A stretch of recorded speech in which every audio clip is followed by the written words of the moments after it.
Patient, Yeah. Oh, so it doesn't be recording. So sorry. I know I'm recording, but I just discovered Okay. something new. All You can right. just record, but record to your computer. Okay. Yeah, all right. Thank you. I've already selected. Okay. All right. Mhm. So now bringing me down to, I think like, I don't know if we are clear to what product management is all about. If you now want to equate it to a digital product, the only thing now is that you are building something that is digital. You can also be a product manager for physical products, right? But the space that we are in right now and the one that we currently do know, or many of us are in this space, is digital product. That means like you are selling something that is not physical. You are selling, is either you are selling software, like which we call software as a service, that's SaaS. Like you are selling like services to people whereby they have to pay you and you are providing something to them. Now, bringing me down to you now say that I'm a product manager. So this example, this definition just tells us that a product manager guides a product from an idea to something real that solves a user problem and generates value for a business. Now, the key word here is value for a business. Value for a business. So which means that if you are building something that does not provide value, why are you building? If you are building something that is not solving something, why are you building? Every single product that we know till today, everything right to this call, this Zoom that we are using right now. I think Zoom actually came into a not existence actually, but the popularity came in during 2020, the whole lockdown, the Google Meet and all of that, because there was a need for it. There was a problem. We couldn't go out. People couldn't go out because of COVID-19, right? Then companies were suffering. People weren't able to go to work, but companies still need to, generate revenue. You cannot say because the company is facing a pandemic, you will not be, generating money, even though some businesses suffered it that time. But then again, that was when we now looked at it's not a must that you actually go to the office before you get some works done. I think in 2019 or during the time of COVID, it was only like essential workers that were really going to work because again, for hospital, you cannot say if you are sick, you have to go to the hospital, right? So those ones were going to work. But if your work actually requires that you can stay at home with a system with good internet, you can still get the work done. So that was how everybody just started looking for platforms to actually, help expedite this situation.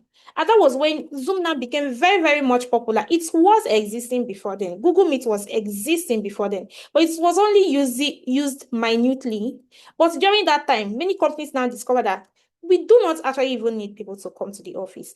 Then they now even saw that by doing this, we're even cutting costs, paying for a building, paying for all of that in an office, like a workspace. We do not need to do that. And that was how remote work even came to being. So when you now look at it, there was a problem.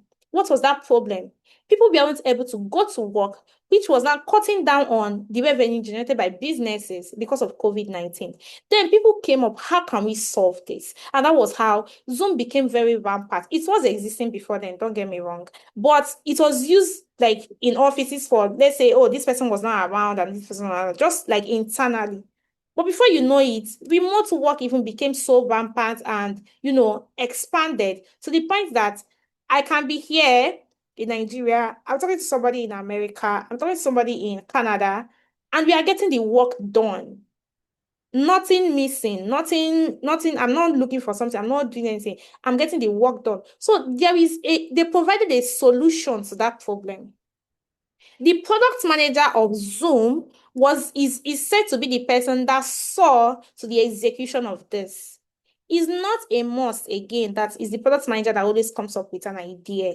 An idea is a general thing. It can come from different people, but it is the work of a product manager to look through that idea and check, is this viable enough? What impact does this have to the business? Can it generate revenue? Does it serve to the users that are going out there? So that is why I said again, if you're on this call, you have to be sure of one thing about yourself. You're not always scared to ask questions. You're not always scared to know the why and the reason for everything. We are getting to that point where I have to even talk about that. you have to make a lot of decisions, right? You are sitting at a place that many people, let me not get there, but it's a very feisty position because you are going to say no to different people. You are going to say no to different things because requests will always come into an application. Every single time all of us say, why is WhatsApp not doing this? I need this thing on WhatsApp. Why is WhatsApp not having this? I need WhatsApp to take out the archive this thing and take it down so that when I archive something, I'm still not going to be seeing my archived messages. Have you wondered why WhatsApp have not done that? It's not that they cannot do it, but maybe there is a reason. The product team has gone and maybe checked what's the effort in doing this and maybe like the impact to people was that we already have the locked version in WhatsApp. So maybe they actually thought if you want to archive, you can actually lock your chats or something like that. So the point of making decisions on what to build and what not to build is you that is making that decision. But you don't just make decisions. There have to be reasons. It has to be backed up with data. There have to be so many decisions that are put in place before you can say that you are a good product manager. Now, I think I don't know if this is clear, but if you're not clear, you can always just bring me. Please, if you are there and like maybe there is a question that came up in something that I said, you can let me know. Now, the three core pillars of PM work has to do with discovery, delivery, and direction. Discovery. There are two different this thing that comes into this place now. You can discover something that has not been done before, and then you can also discover something that has been done, but you want to improve it. Right? Now, almost all of I don't know how many of us uses Piggyverse or how many of us uses Carrywise. Piggyverse they just celebrated their 10-year anniversary, so I'm guessing that it came into being in 2016. Before then, all of us saved in Colo, or people saved in Colo, or people were just putting their money in banks. Your parents will send you money and it was in bank. I heard their CEO talk one time and they were saying that it was one woman that made a post on Twitter, and the woman broke her colo at the end of the year. That's during December. And the woman just said, see all the money that I've saved in the year. Do you understand? So all of us, or everybody that was on Twitter then, was seeing money. But the builders were seeing an idea. They were seeing something that can solve, like something that they can build. That was when she now said, that they now asked, I think she said one of her friends messaged her that, what do you think about building something that instead of people actually just putting money in colo or saving in banks, can build something that will make them save, put in their money, save the tiny bits that they have, do you understand? And then maybe as we go on, we can actually just give interest as we are saving. Do you know? So, like, many people that time we are seeing, oh, this woman broke her colo. But the builders there, we are seeing like something that is actually like going to solve a lot of problems. And that was how Piggyverse came into being.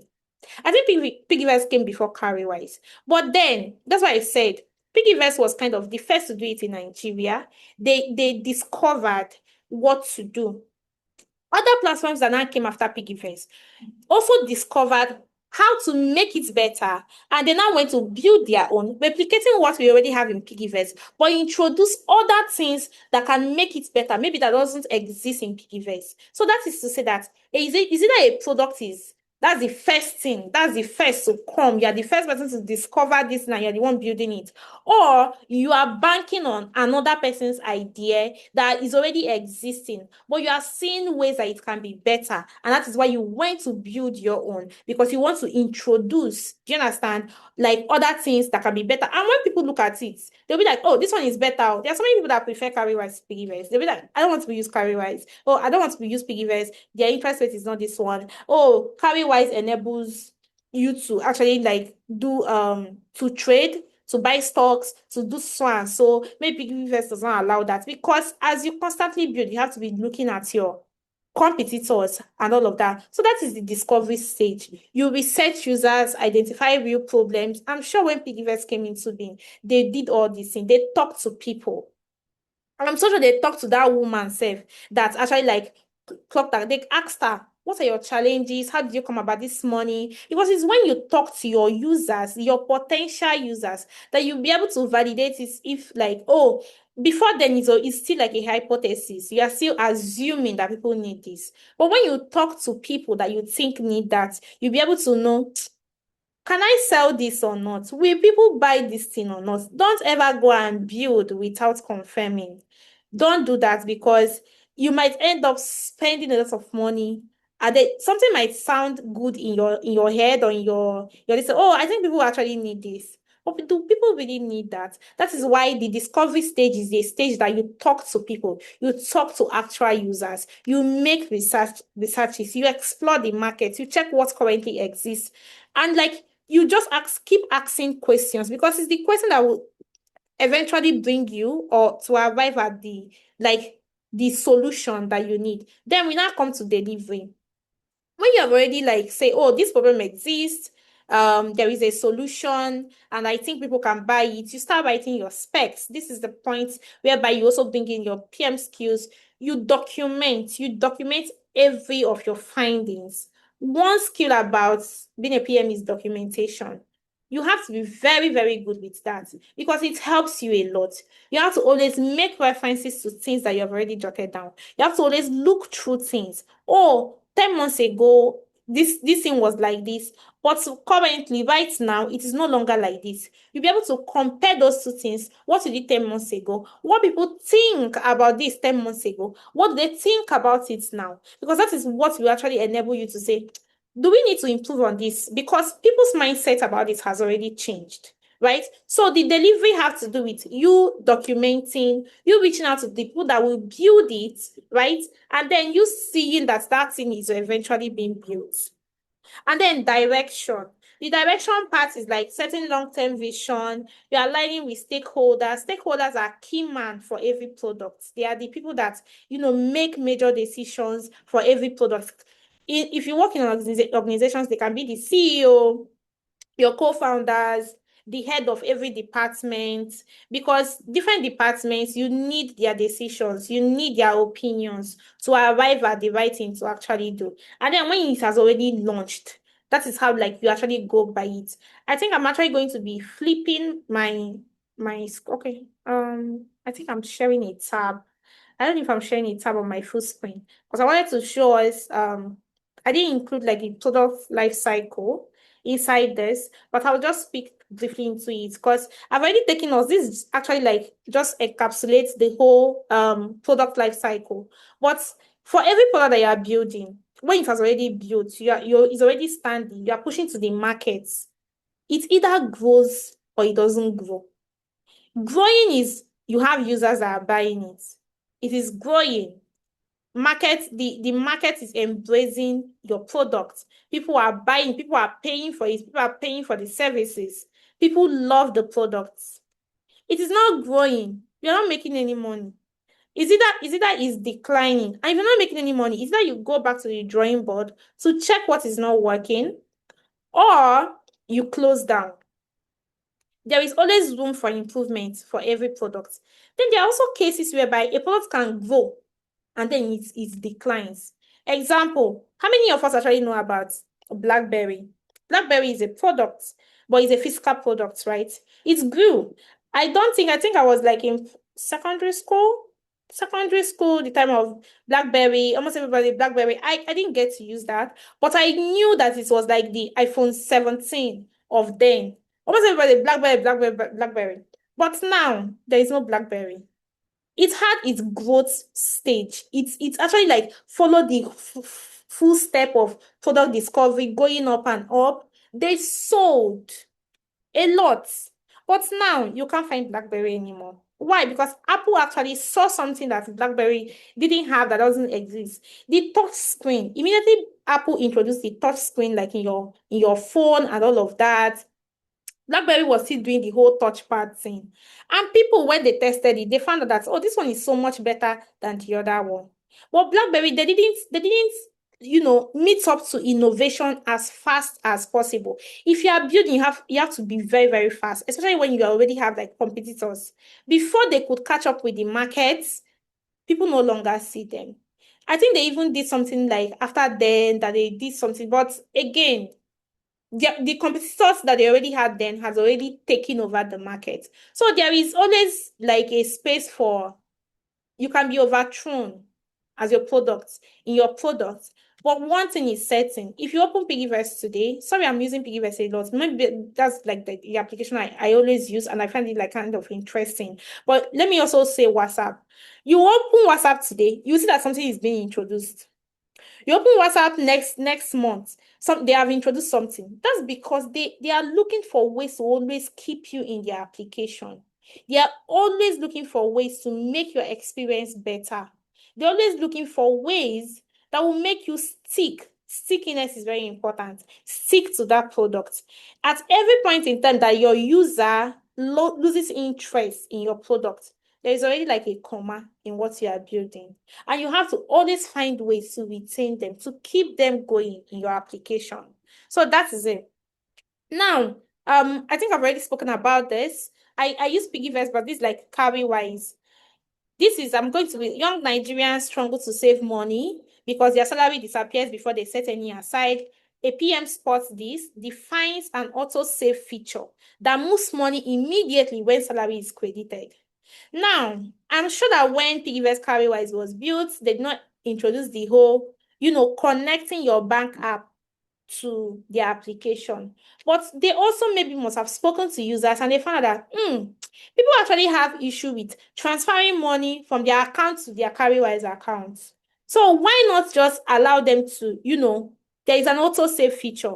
They can set that anytime, every 29th of every month, collect 200,000 from my bank app, right? So it also enables people to, keep track of what they are doing by not necessarily keeping track, but that money is just taken away. You're number one, you're improving user experience because you are saving that user a lot from going to their bank application, transferring back to their Carrywise, and you're also making sure that they are accountable not to someone, but to what they have already committed to. They already said that every 29th of every month, we move so and so. You are working, helping them work on their discipline. So if people look at it, they'll be like, I love this application. It's actually making me to be so much disciplined in what I do. Who are those that actually constantly look for ways to develop an application to make sure that users stick around? They are the PMs. Now, going down, five common myths busted. There are myths, since we have like mostly beginner level people here. Myths, you must have heard a lot that you need to know how to code. Not necessarily, you don't need to know how to code at all. But going on, because you are going to be working a lot with engineers, you're going to be working with people that knows how to code. It's just like, what example should I use now? It's just like a conductor and a driver. A conductor does not necessarily need to know how to drive, but they somehow do not tell me that maybe when a vehicle stop, the conductor, when the driver is telling them something, they will not have an idea of what they are saying. They have to have an idea because that is how you even know. Contribute. You have to contribute now to something that the driver is saying. Oh, the brake fail. Oh, it's not the conductor needs to know when to go and bring water because the car is overheating. Because they already know they have worked with the driver for so long. So they don't know how to drive, but they know that this is the time to go and bring water because this car is overheating, right? So you have to know some technical terms, how to know some things that, like, technically, you don't necessarily need to know how to code. But if you want to really be a good and outstanding PM, please be close to your engineers. Know what exists. Know why some things are the way that they are. You are going to be you're going to be hearing a lot of terminologies. Don't just be a PM that when they say API, you say, oh, API. Understand what it means. Because if you do not, I don't know, but two things can happen. Is either you don't build the best product because every single person will be looking for ways to avoid work. And your developers can always give you excuses to why something is not doable. Most times, if you work with people that don't want to help your life, they will tell you that they cannot do it. It's not doable. You say, I need you to do this and this. They say, no, it's not doable. But what will make it to know that it's doable is because you understand some technicality in what they do. And you be like, no, it's doable. And you also give them the reason why it's doable. They'll not be like, oh, that, and they'll not tell you that. Let us go back to it. Right? So you just have to know some things concerning being like an engineer, but you don't necessarily need to know how to code. So that's one myth. I don't know how to code. I don't. I've never known how to code. I actually like the first thing that I wanted to do before was front end development. I just got in and was like, I beg, I cannot do this one.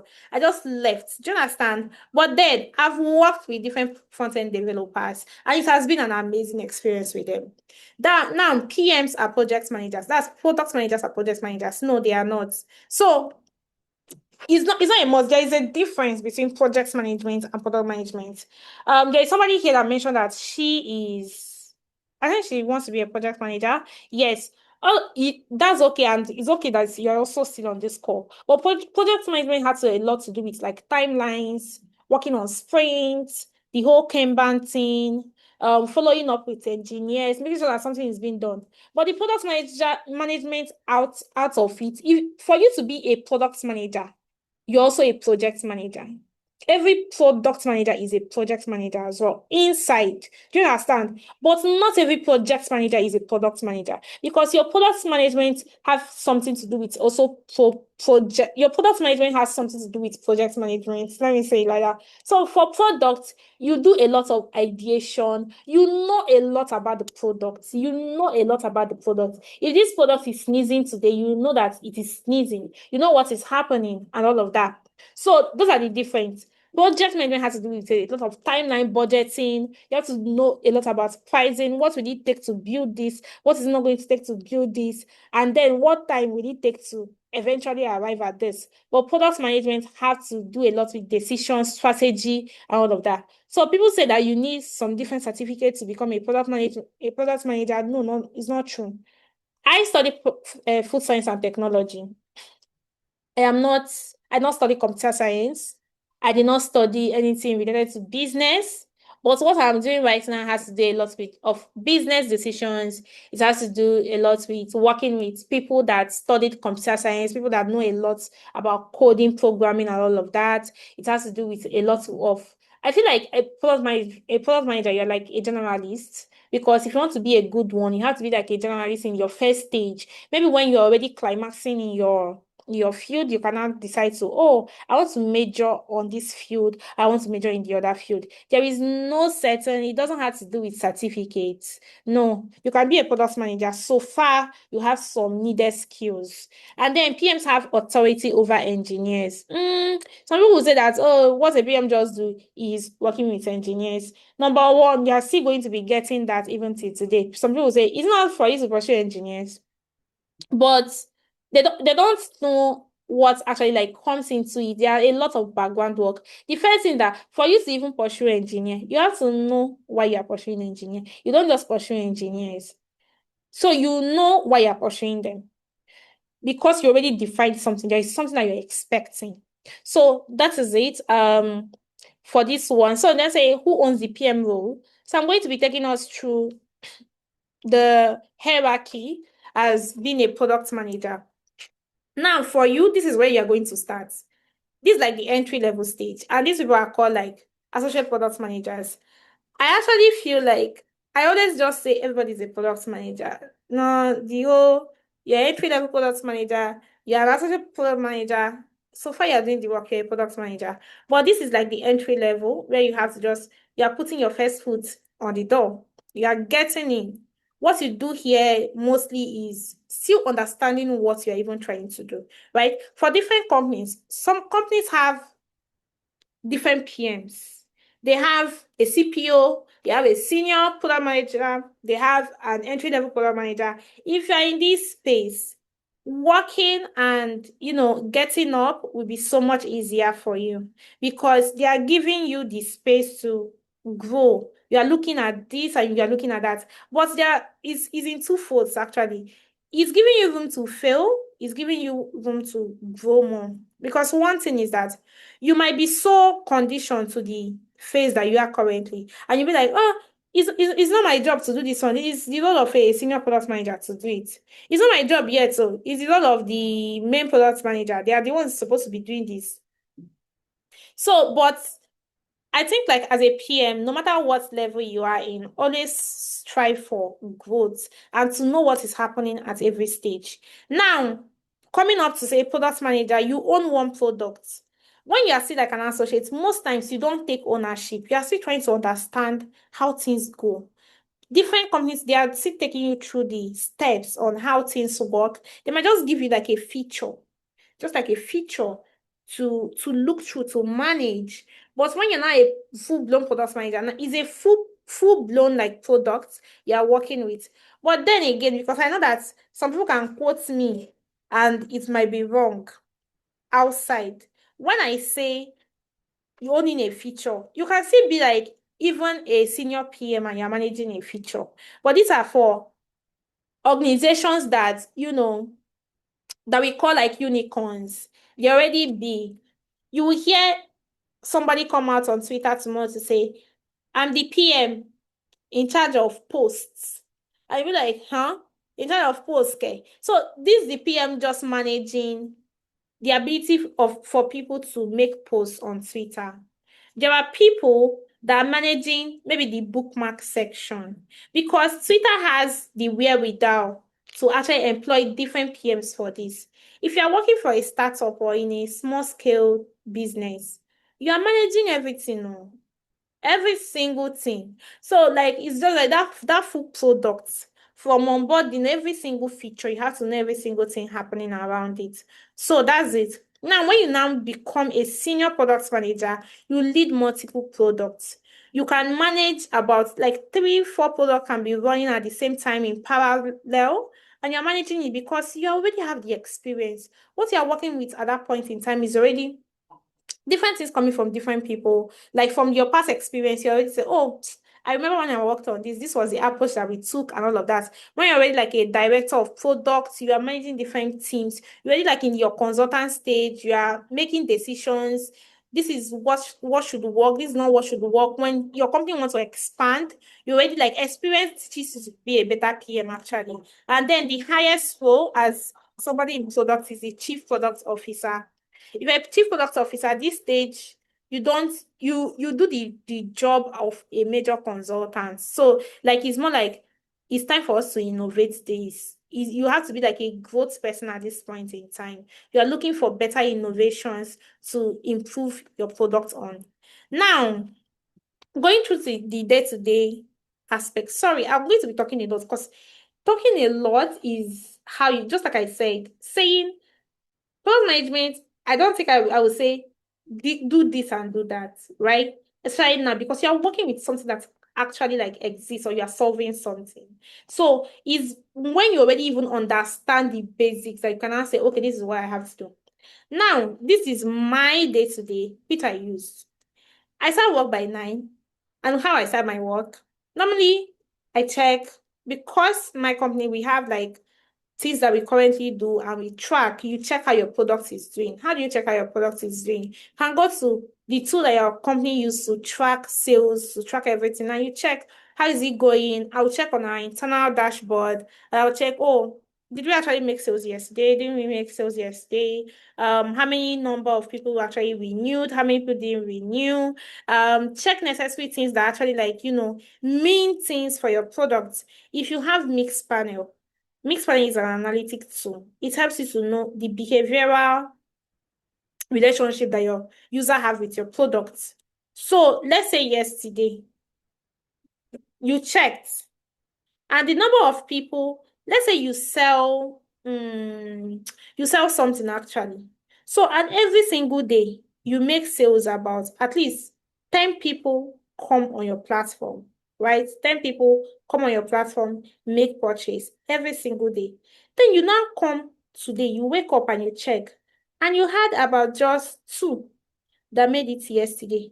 And you also now saw that out of those 2, these people stayed in this platform for more than 20 minutes, which on a normal day, with your mixed panel, you used to see that within 2 minutes, these people have been able to make a purchase and leave my platform. And you see that even these 2 people that stayed here, they spent 20 minutes. For you as a PM, it should be a worry because there is something going on. You have to go back and check and say, maybe there is something happening here. Normally, it takes people 2 minutes to get through this stage in this product. Today, it's taking them 20 minutes. There is a problem. There is something happening. It might not even be a problem, but there's something happening. I'm so sure that if you go back and check, is it that maybe something There's an error that they are facing. There's something that they keep on clicking and it is not going well. But it's when because you are checking their behavior on a day-to-day basis, that's the only way that you'll be able to pick that and see that. And even before your users complain, you have been able to take it to your engineers and say, let's fix this before the users complain. Or it will even help you to make a decision that, oh, maybe this flow is actually like not the best for our customers. It disturbs them or it distracts them. Now, you actually now come engineering stand up because you already have findings for the day. You can actually report it during your stand up. That we found out, or I found out that so and so is happening with this project. So and so things. You also report like what you are doing. You also hear what your engineers are working on. Because as a PM, you always have to always. I don't think anybody should come and tell you what your engineers are working on. You have to know it every single point in time. If you tap me to say, what is this person working on? I know. You cannot tell me tomorrow because I'm expecting something from you. If you come to me and tell me that you worked on the other thing, I'll be like, no, this is not what you're supposed to be working on right now. So how are you working on that? Because you are the one regulating every single thing happening at that point in time. If you do not regulate it, things can go wrong. And because you already put that this thing is supposed to be done in 2 weeks, somebody is now going to work on another thing. After that 2 weeks, is it after the 2 weeks that you now say, why haven't you? So that's the stand up is like a meeting that you get to know what every single member of your team is working on. And that is where you question them. That is where you people ideas bring up better ways to improve on something and all of that. Then you actually like always write. I mentioned that PM had to do a lot with documentation. You write about your findings. You write about, as you are writing, you are figuring out ways to better that process, to improve on it, to improve on it. Oh, last week, or customer support actually reported that so and so is going on. They have reported this about 3 times now. Again, it's not every report that you work on or you jump into. The fact that one person reported something it's not that you will go and start making change into that thing that already exists. Sometimes you track to know if it is repetitive. How many times have this repeated? Like, are people really complaining about this? Before you now say, because people are complaining about this, can we find a better way to do that? Or you even reach out to those users to actually even know what the problem is. Because again, don't do anything based on assumption. Because you might be assuming that this is what users need. And you end up building what they don't need. So you review wireframes with the designer. You always work with designers. You always work with so my CPO at work will they say that a PM should have a good design eye. You're not a designer, you don't design. But because you're working, you know how something should be.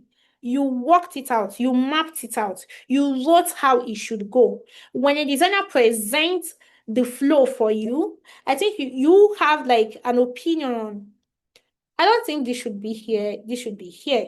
Why? Because you are the one that interfaces with the users. You know even designers actually know that because I also believe that every designer should be good with user experiences. They should always reach out. And that is why like I believe like PM and designers, they work hand in hand.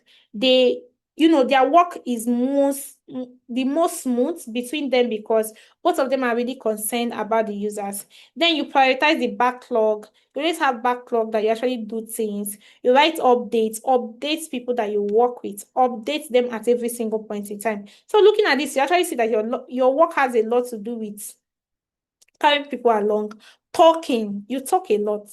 You will talk a lot. But please, if you are talking, let your talking make sense. It's not that you just be talking. Your talking has to always make sense. It always has to be about the product. If you go to work every single day and not talking about your products, because it has to be about your product, you're always constantly thinking about ways to actually do things that are beneficial, things that make sense.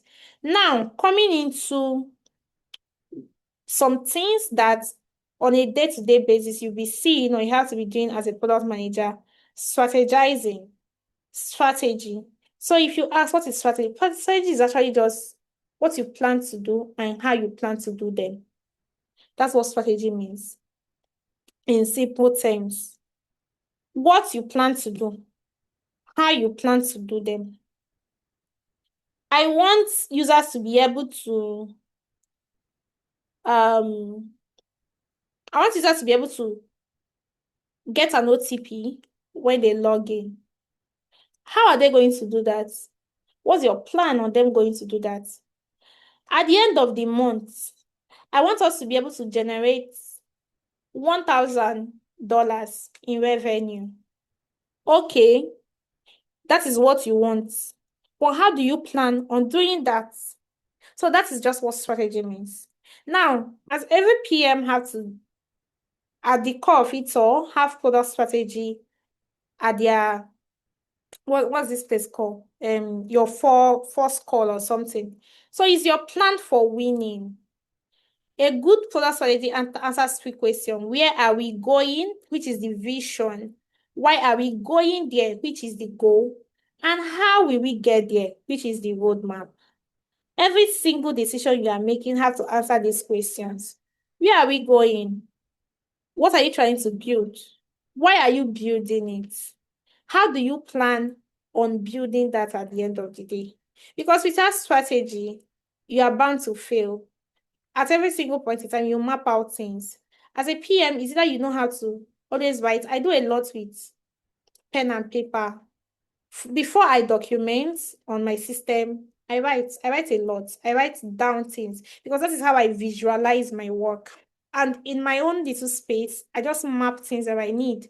I view it and I look at it in my own little time because that is how your ideas come to you and all of that. So your vision is an aspiring, vivid picture of the future your product creates. You are seeing it, you are visualizing it and the way it should be. Your goal are measurable outcomes. This is what we are trying to achieve at the end of the day. And your roadmap is like the steps you take to get that done at the end of the day.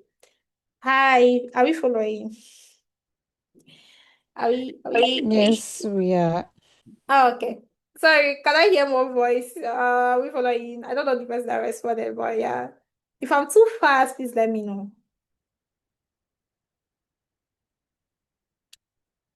Hi. Okay. Okay, so can I continue? Please just say yes, so I will know. Yes, you can. Yes. Okay, thank you.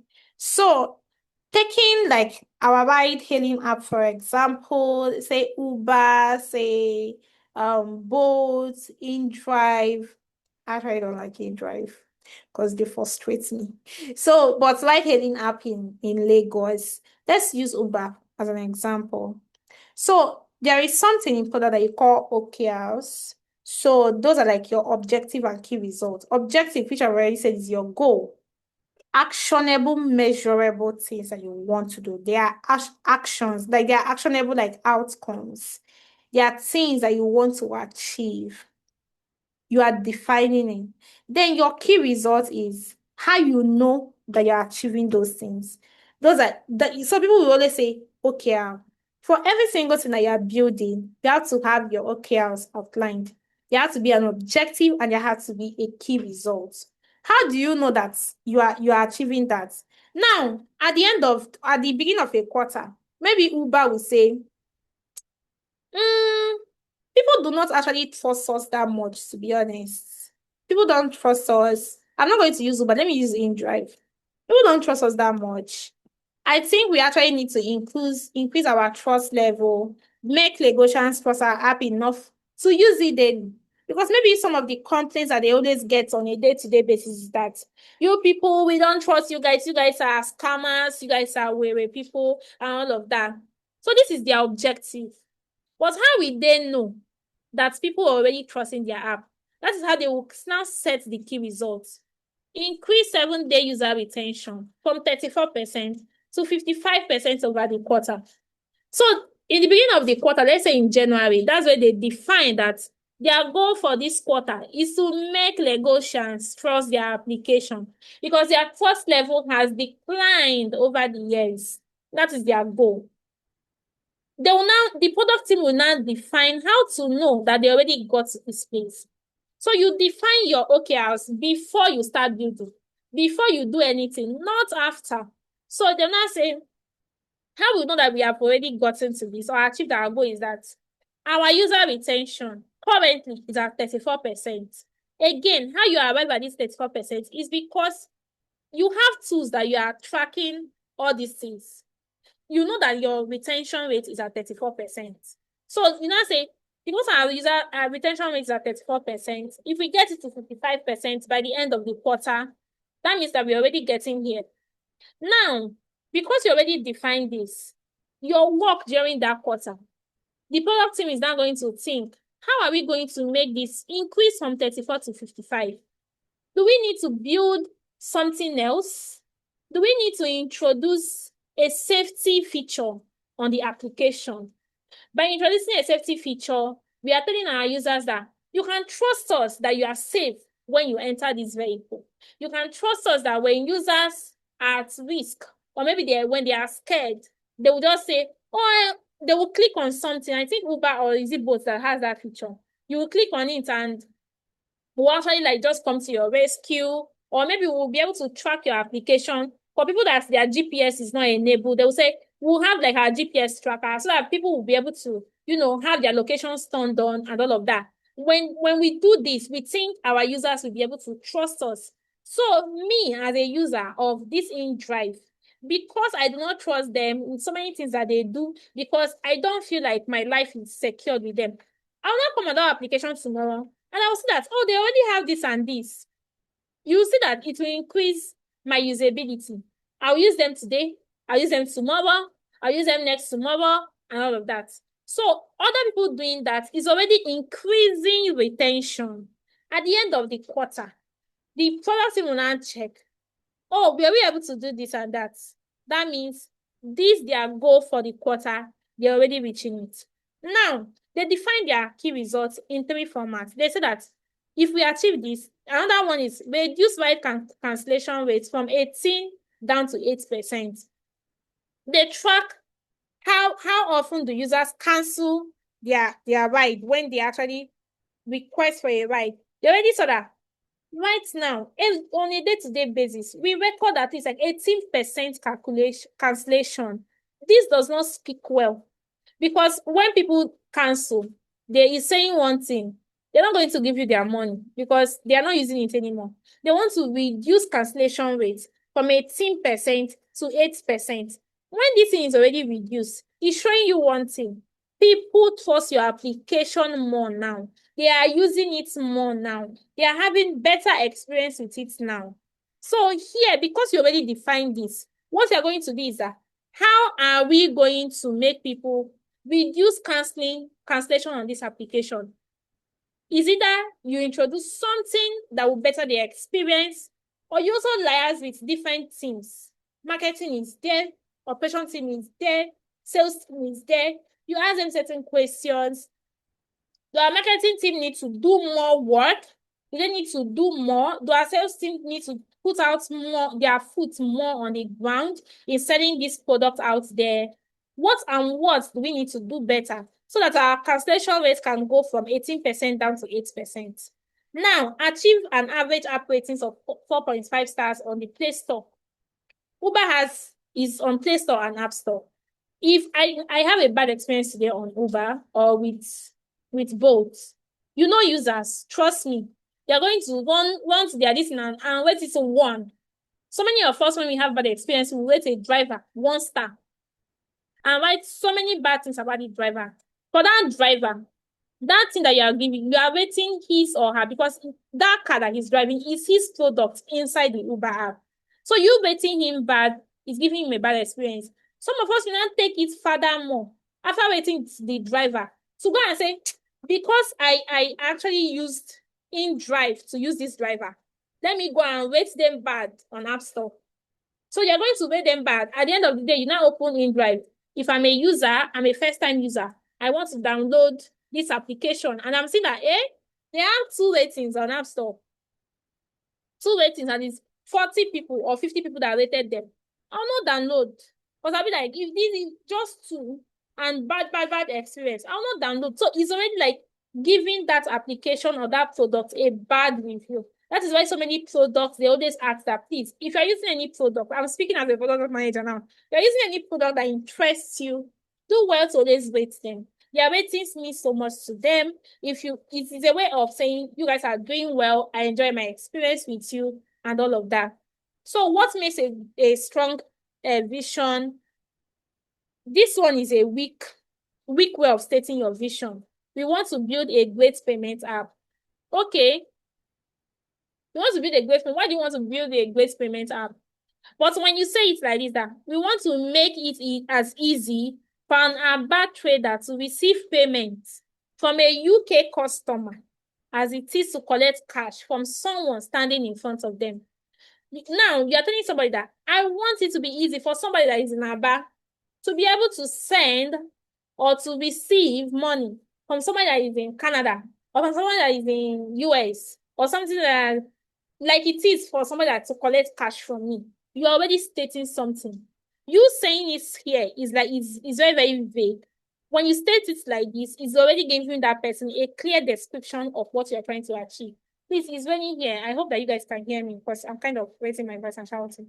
So that is Yes, it. we can hear. And we know a product that does something like this. If I ask so many of us, what does Paystack do?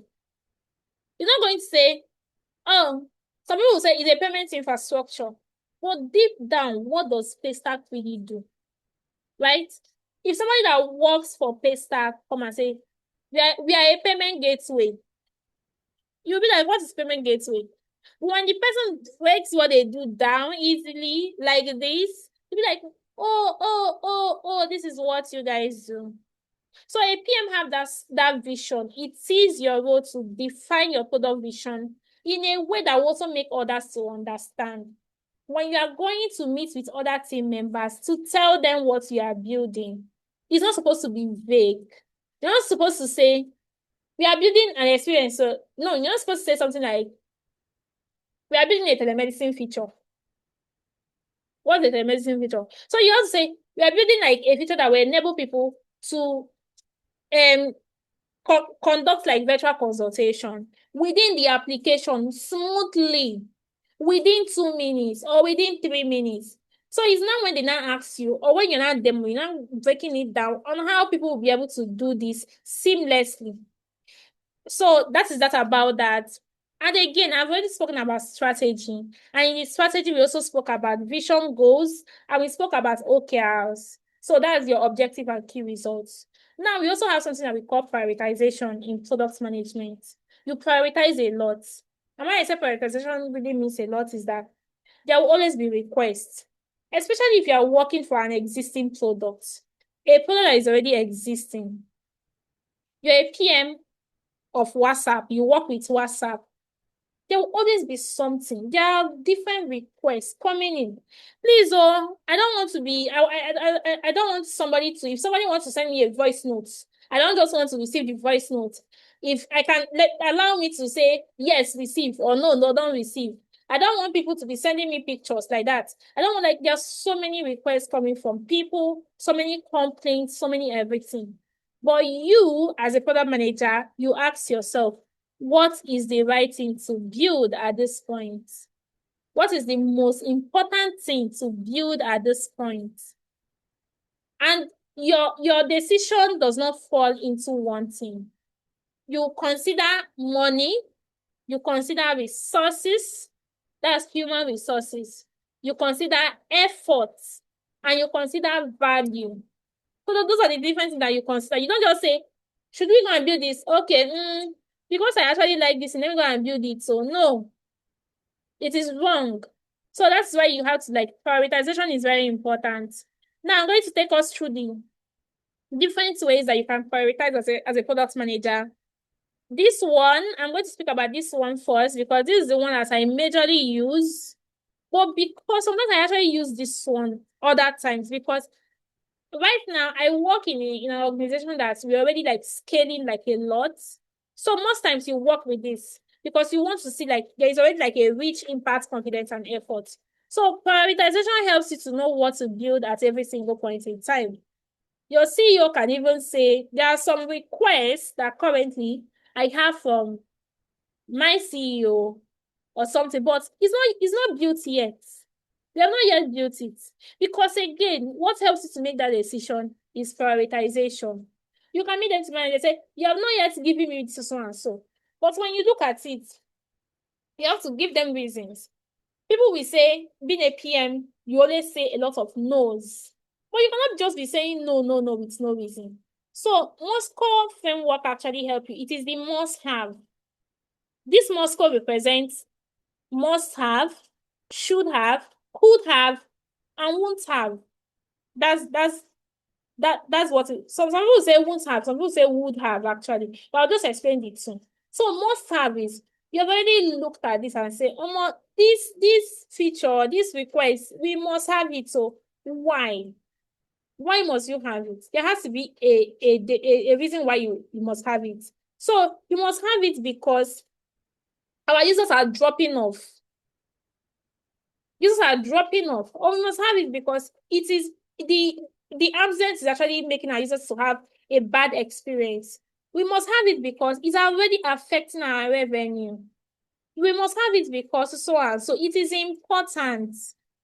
The must have are things that they are non-negotiables. They are quite important, right? So the product cannot launch or work without that thing.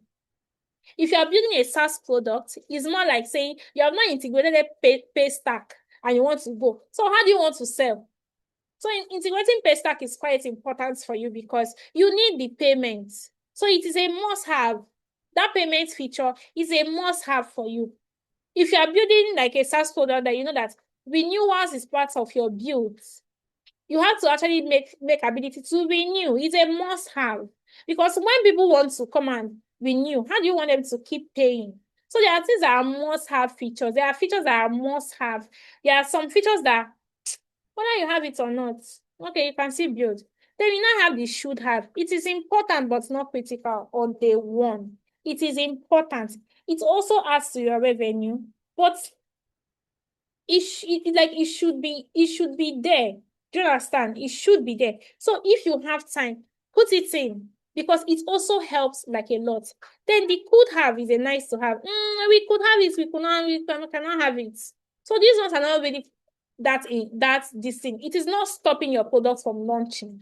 Then the would have is we will have this, but later on. Or maybe they won't have. No, we cannot have this one. Just put it there. It's in this scope, but we're not going to have it, right? So that's the Moscow prioritization method. Then the RIC method is the one that it has to do with a lot of which the full definition is an acronym for reach, impact, confidence, and efforts. So the reach, you actually check how many people are we reaching in a month, right? How many people do we reach in a month with this product? If you're a PM for a product that has about 1,000 users, so every month you reach about 1,000 people. This thing that I want to introduce now, what is the impact level when it goes out? How is it going to impact on people? How much impact does it have? So you check the impact level. How much does it help each user? There's a calculation for that. Then you check the confidence. How sure are you that this impact is going to work? How confident are you in? Because you can say that, oh, I'm so sure that when we do this and that, because you have already carried out your research about it. Then you now check the efforts. How many weeks?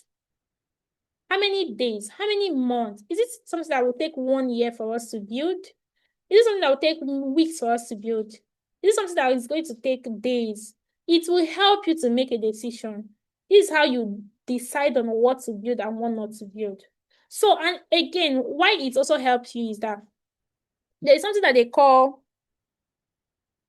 key man role, like in organizations. Many of us here work, so you know. Orga-driven workspace. Your boss say, go and add this, you go and add that. Your guy say, go and add this, you go and add this. Your guy say, why are you going to add it all the time? Because you don't even have a say in your product. You don't even know how your product is doing. So that is why every time you are just going to add it, right? But if they say, go and add this, and you say, you look at it, yes, it is important that we add this. You see a reason with them that they add it because you have already gone through this method and say, when we add this thing, when we add this feature, this is how it's going to impact on our users. And you say, yes, I agree that we should build this at this time. They can say, go and add this, and you now look at it that, okay, we cannot add this at this point. And they will say, why? They'll ask you why. And you say, first of all, the effort is going to take the team. is very high. Yeah, effort is very, very high. It's something that will cost you people like 2 months or 3 months to build. And you can explain the organization does not have that capacity right now to dedicate 2 to 3 months on this particular thing. Not even that we are dedicating 2 to 3 months. The impact this thing we are building is very minute. It's not going to affect revenue. It's not going to impact on any business growth. Something that will take you 2 to 3 months to build, and at the end of the day, it's not even adding to the company's revenue or money. Why? Why are you building at that point in time? You can build it. It's something that you can be building in parallel with other things, but it should not be like the core of what you are building that quarter or what you are doing that quarter. So that's that about that. Then we have the value versus effort. This value versus effort kind of speaks to what we have here. This actually like is a graph matrix, like all these two the same matrix like of graph that it goes from low to high. So it tells you how much value this thing has and how much effort it has. So if this thing is going to give me, if this thing has a high value, low effort, immediately it is something that you should build as a product manager. It is something that you should actually sign off to be built as a product manager, because you already looked at it and say, this thing is going to take the team 2 weeks to build though. And after building it, this is the impact it's going to have on the business. It's very high. It's going to help the team to have visibility into how each product works. It's going to help our users to stay on the application longer than they are currently staying, which will again invariably like affect their retention rates because they are going to keep coming back to the platform. Can you see that this is a must have? Like you need to have it because the effort is low, but the value is high. There are ones that the effort is high and the value is high. Effort being high, value being high means that maybe your resources is going to be high, the time taken is going to be high, but the value of that thing is also going to be high. These are times that companies do what they call locking. For that particular feature, they just stick to building it. They don't build any other thing before, like when that one is being built. They just stick around, do that one, and then release it, right? Then there are ones that low effort, low value. So this one is not going to take time, but it's not really, really that important. Whether it's there or not, nobody really cares, right? But it's somehow kind of important because for a minor segment of your customer base, they love it. It serves them. So you just be like, oh, let's just build it for them and all of that. So the now, next, later framework, you decide on what can we build now, what can we build next, what can we build later. We are on a new quarter right now. This is April. Should we build this in this month of April? Are we going to build it in June? That's the last month of April.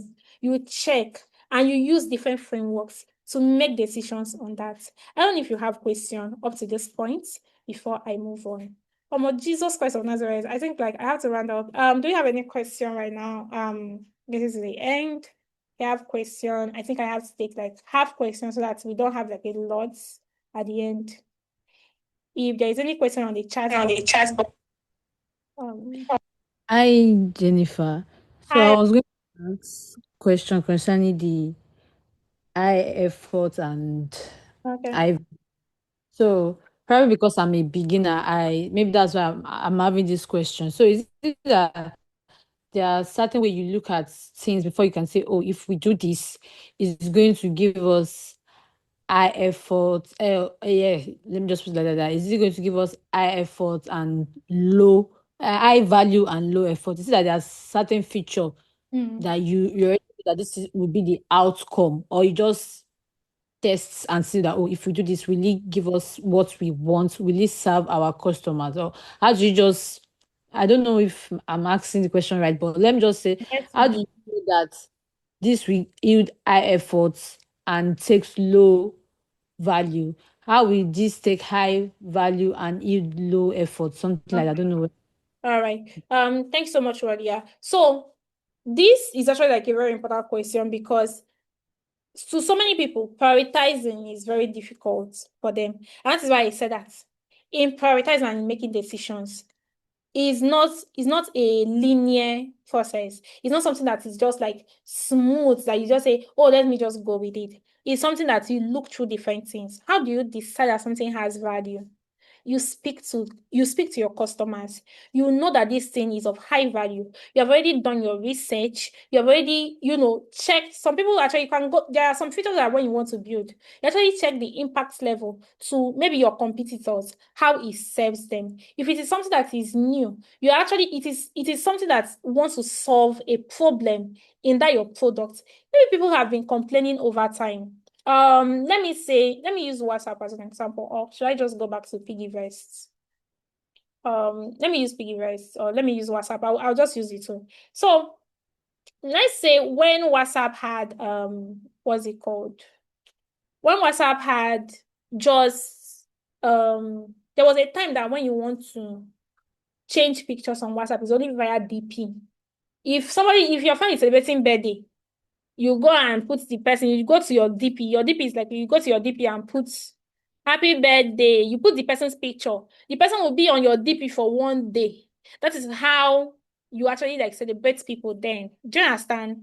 So, but I know like in the product, maybe they were already thinking, what better ways can people actually share their life? They also found out that maybe they looked through Instagram and saw that people actually share their life on Instagram, share their activities on Instagram, share what they do. I know like the mindset that WhatsApp must have come up is how can we replicate the same thing on WhatsApp? They see that what made them make that decision is because they saw how people used to use DP. When people have updates about their day, they go and change it in their DP and then allow it to stay for one day before changing. There are some people that they even change their DP 5 times in a day.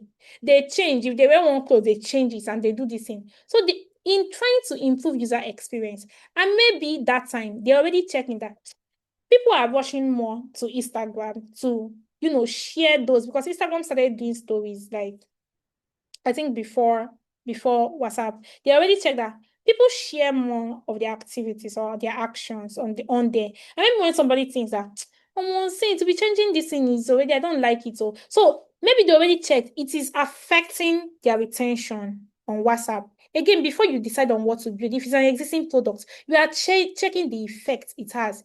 Is this in affecting or is not affecting? So maybe they already check and they say, how can we better this experience? And maybe that's when they now came up with the idea that status building, like allow people to build status. You can upload as many status as you can. Do you understand? Because they are trying to work on what? Retention. Maybe their goal, even during that quarter, is on retention. At the end of the quarter, our retention rate has to increase from 30% to 80%. So because they already put it that way, you're already now checking what can we build to do that.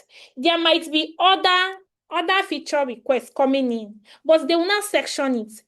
Does this fall into our goal for the quarter? Does it fall into our retention goal for the quarter? Does it fall into what we keep our customers, retain our customers in there or not? And that is where the value versus effort this now comes in, because you are checking the value of what you want to do. What is the value of building statuses, allowing people to upload or have different statuses at the end of the day? What is the effort required to do this? Because I also explained that there are some that are high value, high efforts. The high value, high efforts, you will still do it at the end of the day. Right? But the only thing is just that you already saw that building this, I will not have any regret or something. There are sometimes that it can be monetary. You are checking for somebody that builds like a SaaS product or something, like say, we do not have this. For us to be able to introduce this. Now, let me say something that happened recently in my workplace. So sometimes when users send what's it called? When you send emails, sometimes emails fail to deliver. And because of the kind of place that I work, emails are quite important, because not enabling email, let's say somebody even wants to renew and the person did not get their email to renew. Can you see? It's already like you're already churning. You're already like because the person not gets like a reminder email that, oh, renew or something. Now, that is a problem. This has been happening, but you just need to kind of, because there has been other things that have more value, not that the emails were not sent, it's just that once in a while. Now, what decision does the product team make at that point? You check how many failure rates do we have every single time from this thing. The failure rate might be something like 10%. And there is another feature that requires that the failure rate is happening like at 50%. Can you see? With these two things, if you see that one that has like 50% failure rate, you might want to do it first before coming to the one that has 10% failure rate. So you're not like, okay, we'll come back to this one later. But right now, the company now decides that, or the product, because at the end of the day, they will now go back and say, how can we make this to work better? Do we discover that there is a problem? We have just one platform that handling our emails. So which means that if this platform closes down tomorrow, you are saying that all your customers, they have closed down. They'll not get email. If people want to sign up, they'll not get their OTP. So what do you now do? You have to make a decision as people in product say, do we build our own internal templates, or do we actually subscribe to one or two or more, or what's it called, more emailing platforms, so that when this one fails, there'll be a fallback. Another one can come in. So when you've already solved this problem, it might seem minute for you, but what it does is that you might not even know that that failure is actually affecting your retention, because people are not getting that email at that point in time. So they will not even know that this is what is happening. Maybe that email failure, when I want to sign up and I'm not getting my OTP, I'll get frustrated as a user. I'll be like, well, these people, they are not serious, I beg. And I'll now go to your competitor, because your competitor is not giving me stress as I want to sign up. So that is how you determine like what to build and what not to build, what to focus on and what not to focus on. It depends. That's why I also mentioned that sometimes you go with these different kind of things. Your value of versus efforts, you might still fall back to checking the reach at the end of the day. Because for you to determine how much value this thing has for you, you have to check how many people like do I reach at the end of the day by building this thing? What impact is it going to have on people when I build it? How much confidence do I have that by building it, it's going to actually be successful? And that's why, like in building, you do not just make a decision, you make decisions with data. You have to have data with you. For companies that have like Google Analytics, that has mixed panel, you're actually checking where your customers are dropping off, where they are dropping off. Because mixed panel helps you to visualize that. They help you to see, anytime that people get to payments, they drop off. Why are people dropping off? And then that is where it now falls on you as a product manager. So go and check. You have to do so many things. That why do people drop off during payments? Is it that the way that they pay is tedious for them? Is there something that we are not doing properly during payments? What is not really working here? How can we improve it? And then you can now check how to improve on that. And then, try to see if you have actually even solved the problem. But again, it is also important to talk to the customers. Most times for existing businesses, they use customer support to actually get what is really coming from the customers. You talk to your customer support, or maybe from the things that they report, you take the feedback, because they are like the eyes of the customers mostly. They are like speaking like the customers, because they are taking feedback coming directly from the customers, and that is how you also visualize it in the customer's angle. I don't know if I answered it properly or you need my explanation. I have a question. Okay, all right, thank you, Joyce. Or Rodia, are you here? Is she still on the call? I just want to know if. Sorry, Joyce, is Rodia on the call? I just Yeah, want. Chief. Huh? I can hear you. Is Rodia on the call? Yes, I'm She, on the call. Okay, I was asking if you are clear. Yes, yes, still my questions. All right, Thank thank you. All right. Hi, Joyce. okay, so this prioritization, does it also work for when you're trying to build an MVP as product development stage? Yeah. Yes. So prioritization works at every stage. Because right now, let me say, for example, I want to build a fitness app, right?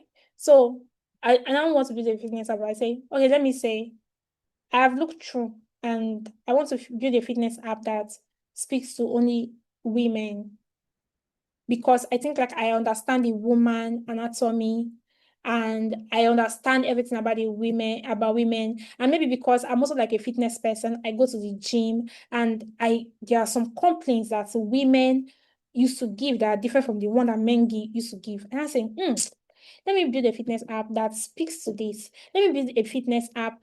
Before you even go to build it, it's an MVP, right? Because why is an MVP is that it's a minimum viable product. That is even the more reason why prioritization is important because an MVP is like you are building the most minimum thing that is solving an actual problem. You are not an MVP is not robust.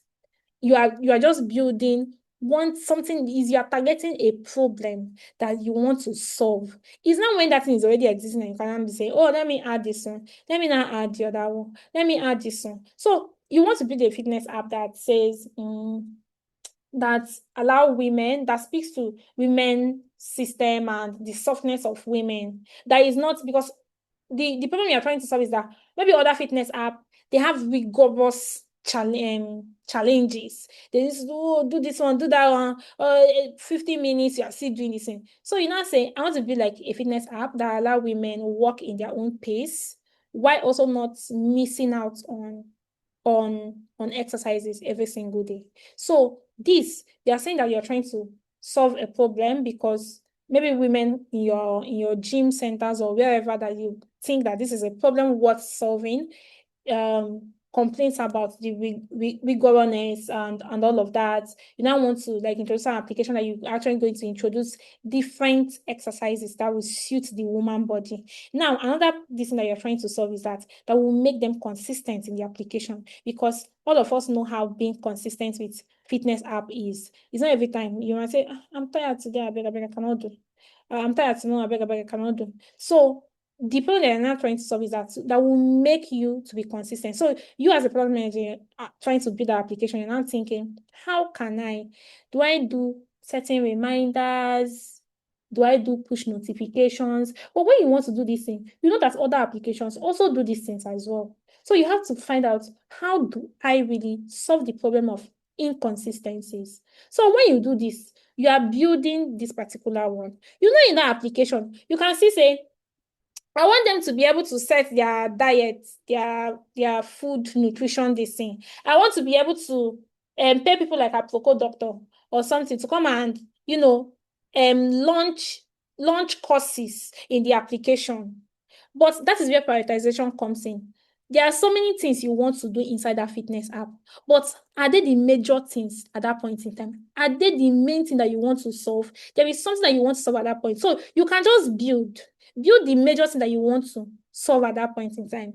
Then, because you have to acquire your first users and you watch their behavior, see how they behave towards that product. And you can say, I noticed that when people use this application, they always drop off after 30 minutes. What could be the problem? Or maybe they drop off after 2 minutes. Because you already have like existing customers, you ask them what is the problem, what's going on, and that is where the users will say, I'm dropping after this, because of so and so. It's from what they told you. They will not be like,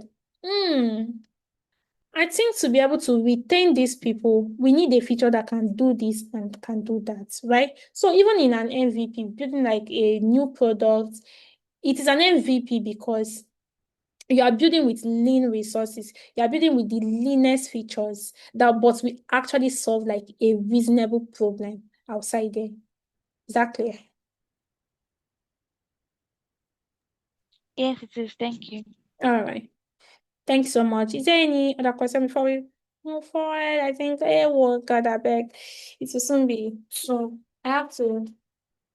Is there like any other question or maybe a contribution actually? Just like I said, you can actually like if you already work in products, you can give me like an example of something that you feel like you want to talk about. Sorry, I want to turn on none before we proceed. But in the absence of none, we can continue. All right. So here, I think I'm just going to brush up on this because I think I've already touched up on some of these things, understanding your users. So I've already spoken about why understanding your users is quite important. Like it can never, ever be sidelined. You have to understand your users. You are building for people, even when it's like you have not yet built that product, it's not an existing product. You are building it for people. There are people, there are potential, you have potential users. So you are building it for people. Again, a product that does not have user is not a product. Is not. There is a problem that you're solving, and you're solving that problem for someone. And you need to understand that person because you're not building it for yourself. You cannot even be, you can say that, oh, yes, you are your own user because you face this problem. But if you already have, you cannot be the only one that is using your product now. So other people are using it, and you want other people to use it, but they also experience that differently. They experience that differently, which means that that's the reason why you have to always understand what you are building, understand the people you are building for, have a good relationship with them. It's always just so easy to say have a good relationship, but I feel like having good relationship with your customers always start like the time that you're still starting up and building. For people that already work in a very, structured environment as PMs and all of that, yes, you can do it through different ways. Through surveys, you can carry out surveys, ask your customers question, put out a survey, collect feedback from them. And also so and so. Maybe even when you finish building a feature, you can stay for like, allow them to use it for like 1 to 2 months. You send out survey and you ask questions surrounding what you have already built. I know that you have tools that you are tracking their behaviors, their flow, their steps, and all of that. But you want to talk to them one-on-one. Maybe there is a user of yours that you see that is an active person. You might want to put that person on a call and say, what's up? Like, okay, this is that. I just want to ask. I have few questions. You can just ask the person, how do you see this product? Just open it up, allow the person to talk. Because it's when the person is even talking to you that you even know what you're collecting or what the problem is or what you can solve or how you can improve or something. It's not every time that you keep building. Sometimes it might be to go back to the one that you already built and improve on it.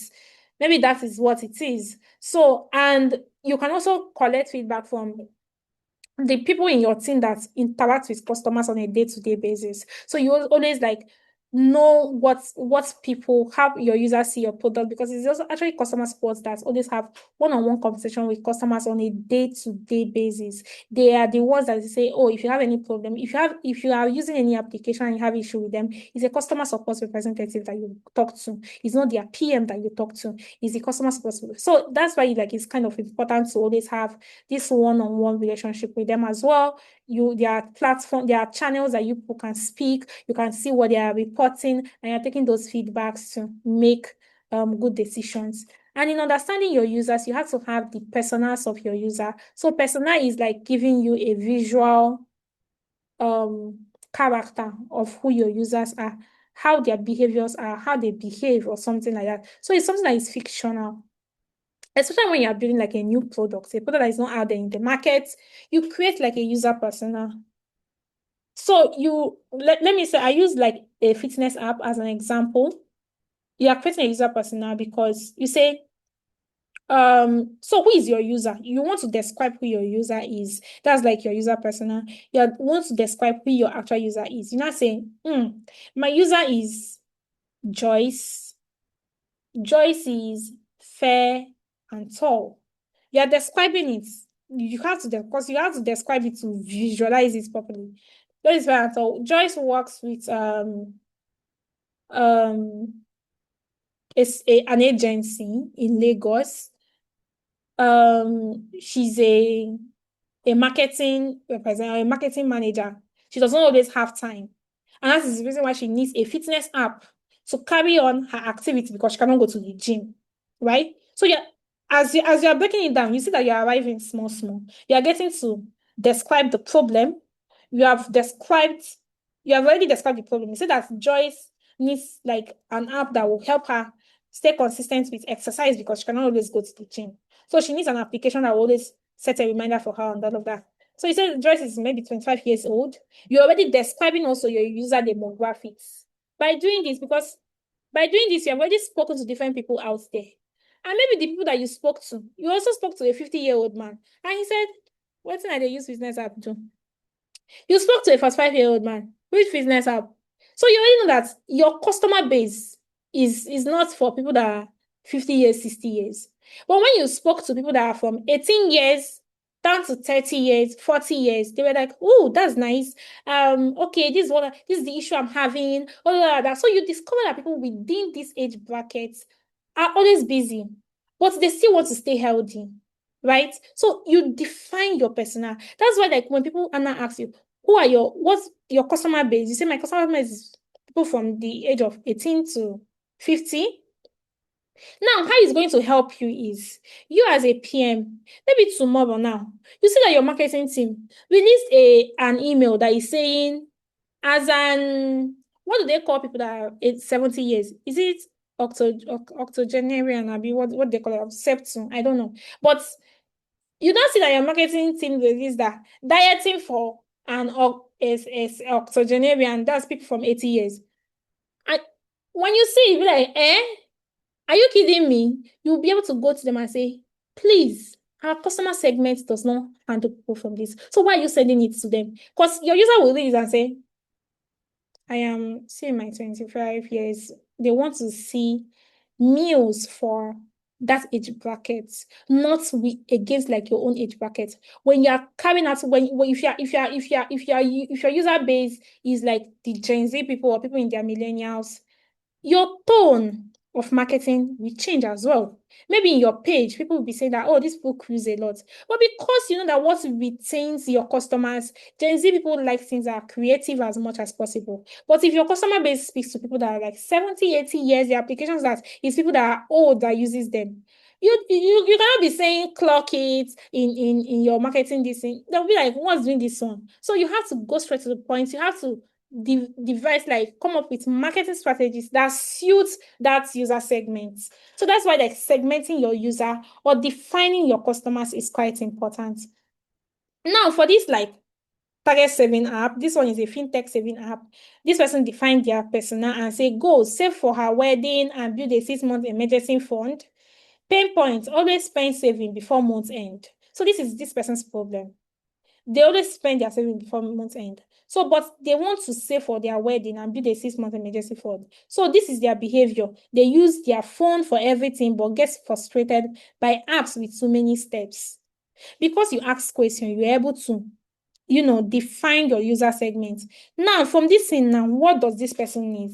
This person needs automation. This person needs plus signal, mobile first, low patience for friction, because this person already told you that some application I used to frustrate me with getting into the application. I have a pain point because I used to spend money too much. So by you even understanding your customer base, you already say that this one say that they used to spend money too much. Let's actually introduce something that syncs their bank app to this our own savings app, such that they'll be able to say that every first of the month, so immediately salary drops, remove 20,000 naira from my salary. Right? Because they are saving for their wedding at the end of the day. So that's why it's important to define your user segment. And then user interviews. Interview your users is quite important. Interview them, know what is going on. And again, in interviewing your users, you don't ask leading questions. So what are leading questions? You don't say, sir, if I build a feature that allows you to connect your app this into this one, will you like it? No, you don't ask that, because number one, you are likely to get a yes. You will. And is you assuming that is what they want? You don't ask it like that. So you can start with, please, can you take me through the challenges that you have while trying to save? Or how is your saving experience with the application? Or you just ask them open-ended questions. It's open-ended because you are giving them the opportunity to talk. They are talking. They are talking, but you are hearing other things. As they are talking, you are saying, you are seeing opportunities that you can actually feed on. That is what is happening. But you don't come and bring up, because you are going to be saying, yes. Yes. Yes. So when you ask things like, tell me about the last time that you tried to save money. So you already asked this person, tell me about, if you ask me, tell me about the last time that you tried to withdraw from Sterling Bank. There is no way I will not remember. I can tell you that, oh, I actually wanted to, I remember. I wanted to reset my password, and it don't allow me to reset. At the end of the day, but after I reset it, you see that what I was even trying to find out was not on reset password. But this user has already even told me about having issue with reset password. So they already started, because what a user, they can never forget an issue that they have with an application. And they can never forget a good experience. There are two main things. A user can never forget how you made them feel with your application or what already exists. So this is it. And then in your user story format, there is also something called user stories. I'm just bringing us to book because I know that if you're in your beginner level, when you are going through courses, you're going to be seeing so many terminologies and all of that. So that, like, even speaking about it like this, you're not going to get confused and that and about that. You're going to be seeing user stories. So user stories, defining who your user is and what they are trying to do. So the format is always, as a user, I want to be able to so and so that so and so. So as a user, I want to action, so that's what you're trying to achieve. So that is what it means. So this example here says, as a hungry professional in Victoria, Ireland, I want to schedule a food order in advance so that my lunch arrives exactly when I take my break. This is a typical child deck product manager, how they would define their user story. Because they are trying to build. Sorry, please, can somebody tell me what, with this thing now, what this person is trying to build right now? What they are looking at building, looking at this user story. What do you think? What feature do you think that this person is trying to build? Anybody can actually say anything. As a hungry professional in Victoria Island, I want to schedule a food order in advance so that my lunch arrives early. What are they trying to introduce in the application to help users have a good experience? Anyone?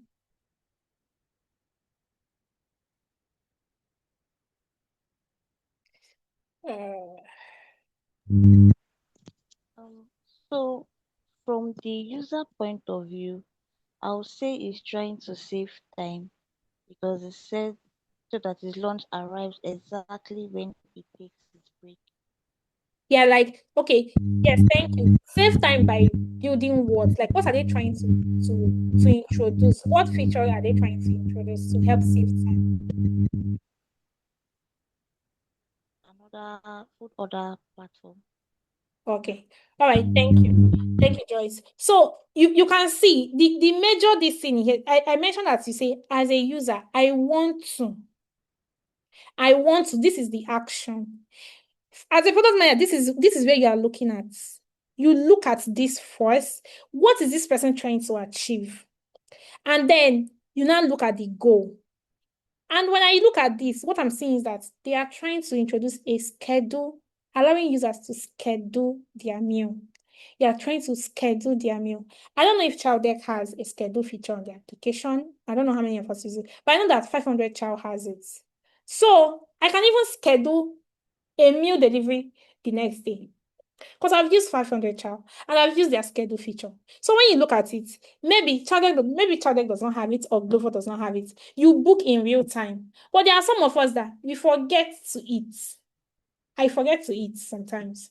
So this schedule feature speaks to me. Because maybe the time that I will remember, I'll be like, I'll go to office tomorrow. Let me even schedule rice, beans, and plantain by 9 a.m. because I want to eat early breakfast tomorrow. So I'll now schedule by 9 a.m. on the 26th. I'll now buy the food. I'll make payments. What will happen is that tomorrow I'll not stress myself, but my food will come to me because 500 child will already receive that. Ezina scheduled rice and beans by 9 a.m. So they are going to receive that notification, and it's going to add me to their meal template, their what's it called, customer or their request template for 27th of this thing. So whoever is sending me is just going to look through the orders and say, oh, Ezina requested for this, and all of that. So this thing is, as a hungry professional in Victoria Island, it is telling anybody that is coming to read this document, even the developers. The developer cannot come and read this and tell you that, why do you want to be the schedule feature? It's already saying that this person, no. Personally, I even feel like I will go far to write I will not say a hungry professional. Also somebody that, like, because I feel like anybody that wants to make a schedule is a very busy person. If you are scheduling, you're not hungry. Do you understand? So like it's if like quite a very busy person, or maybe somebody that used to forget to eat, just like me. There are so many of us that used to forget to eat actually. So like, and when you remember, you'll be like, oh my God, you start running head scatter. Like there are some times at the office that I will look and it's already 4:30 and I've not eaten. But I cannot order food because I leave by 5. And that's how I'll not be hungry inside short last. And I'll just be like, God, I need to get home. Not that I did not want to order food, but maybe I was carried away with work, or maybe I was doing other things, or maybe I was not hungry on time. But the time I was not hungry, I could not book, right? So that is why like defining, having a user story format is very important. It tells every single person what you're trying to achieve. So moving on, there are metrics that matter. So metrics are tracks, what you are tracking, what you're tracking per product, how you're trying to actually make sure that you're building the right thing. So taking us down, there are different tools that you use to track. I already mentioned Mixpanel because I use Mixpanel like that. So there is Google Analytics. Google Analytics kind of do separate things that Mixpanel do, but they are kind of synced. There are some companies use Amplitude and all of that. But what I'm mentioning is that Mixpanel, you can actually like just sign up on the application and look at it and see what it actually do. Mixpanel also make it easy for you to, as a beginner, to also learn how it works. So they have like sheets, things that can actually help you to track what they are doing and all of that. So you can look through it actually. This is Mixpanel and this is how it looks. So it helps you to track events for you as sorry, why is this one taking me? Okay. So these are like events. Events are like actions. Actions. They are actions that the user perform. So let's say you say, okay, so like this schedule feature that I mentioned now on 500 child. So it's an event. Schedule food order is an event. It's an action that people perform on your platform. So it's an event. Then what are the things that the properties are the things that they do that make that schedule event to work. Do you understand? And there are things that will provide more information about that event. So for every event, you add properties to it. User properties have to do with name of the person that performed that action, so and so, the ID of the person that performed that action and all of that. The event properties now have to do with maybe the what's it called, the event ID, the so is it via web that this person did this action or mobile app. So for applications that for organizations that have mobile app and web, so say, did this person perform this action via the mobile app or via web? Event tracking helps you to do that. If I come here, this session replay on Mixpanel help me to see if Ezinne Jennifer, if I log into application and perform the action, if I click on this now, if I already logged in my events here, I'm going to be seeing the behavior of that user from the time that they logged in. So that this will help me to see where they are wasting much time. I was like, why is this person wasting time in this place? What happened? So maybe after looking at it, I'll now be like, let me call this customer and see what the issue was. Or let me even see why this person, on reaching to make payments, decided that they don't want to make payments anymore. But when I also come to events, I can also set my funnels. I will say, I want to see the number of users that were able to log into my application today, sign up, sign in. I want to see the number of people that sign up on my applications today, logged in, purchased a product, and then stayed in the application for 2 more minutes. Mixpanel is going to show you that. That's where you have that visibility. That's where you have that action. And that is also what helps you make that decision. And when people are saying, build this and build that, build this and build that, you have that confidence with. I have seen their experience, my dear, and I see what they do. So it also helps you to communicate to other teams. I noticed that this is what goes on when people do this. Can you help communicate this? You can reach out to marketing that I need like a broadcast to customers about so and so. They're not doing it the right way, or they are doing it the right way or something. So that's how it works. I don't even know. Did we see that? Because I think so these like metrics that matter, PM tools, the metrics are things that you actually track. So as a student, your goal at the end of every semester is to hit 5.0 CGPA. So what are the things that you track that actually help you know that you are getting that CGPA? So at the end of every test, right? The test, you must have 10/10. You must not have. So these are like metrics. These are things that you track. These are things that help you know if you're on point. Those are metrics. Like even in our living everyday life, we have like metrics. So metrics in product, depending on the product that you have, you can either decide to track your daily active users or your monthly active users. If you are building a product like, if you have a product like let's say Netflix is a product. Netflix cannot be having, okay, Netflix can have daily active users actually. Netflix can be tracking daily active users because they want to see how many people actually watch this movie every single time. If you open your application, your Netflix app, it is a good thing for them because you opening it means that you are trying to watch a movie. And you trying to watch a movie means that at the end of the month, you will want to pay them because you are getting value. Value for Netflix is that you are seeing movie that you want and you are watching it. So I know that for Netflix now, they track how many percentage of users open the application every single day. Then they will now compare it with how many percent of users are actually paying at the end of the month. So there are metrics that you actually track to help you to know if your products are doing well or not. So LTV is like lifetime value. For every single person or user that is in your application, you want to know how much money are they remitting to you? How much is this person giving me at the end of the year? How much has this customer given me at the end of the quarter? How much? So that is what helps you to determine, is this person a high standing user or not? So your ARR, this one is for business. Business will actually want to know how much money like the product is generating, like every year. That's annual recurring. So Hi, and Kenny. yeah. Yeah, sorry to break in. I dropped you a message on WhatsApp. Just wanted to confirm if you saw it. Oh, my phone. I'm coming. I did not see it. Do I need to open it? No, not sure. Well, I just wanted to you can just see Round up. now. Just give me a now. Yeah. All right. Like, I mean, once you can take your time if there's still more to talk about, but you No. can let me. I'm rounding up already because I don't also want them to be too bored. Okay. I feel like, All yeah. right. So All right. that is it. You have a lot of things that you actually track to get your like a lot of metrics. Your NPS is like Net Promoter Score. You also want to know how many of my users would, how likely are they to recommend me?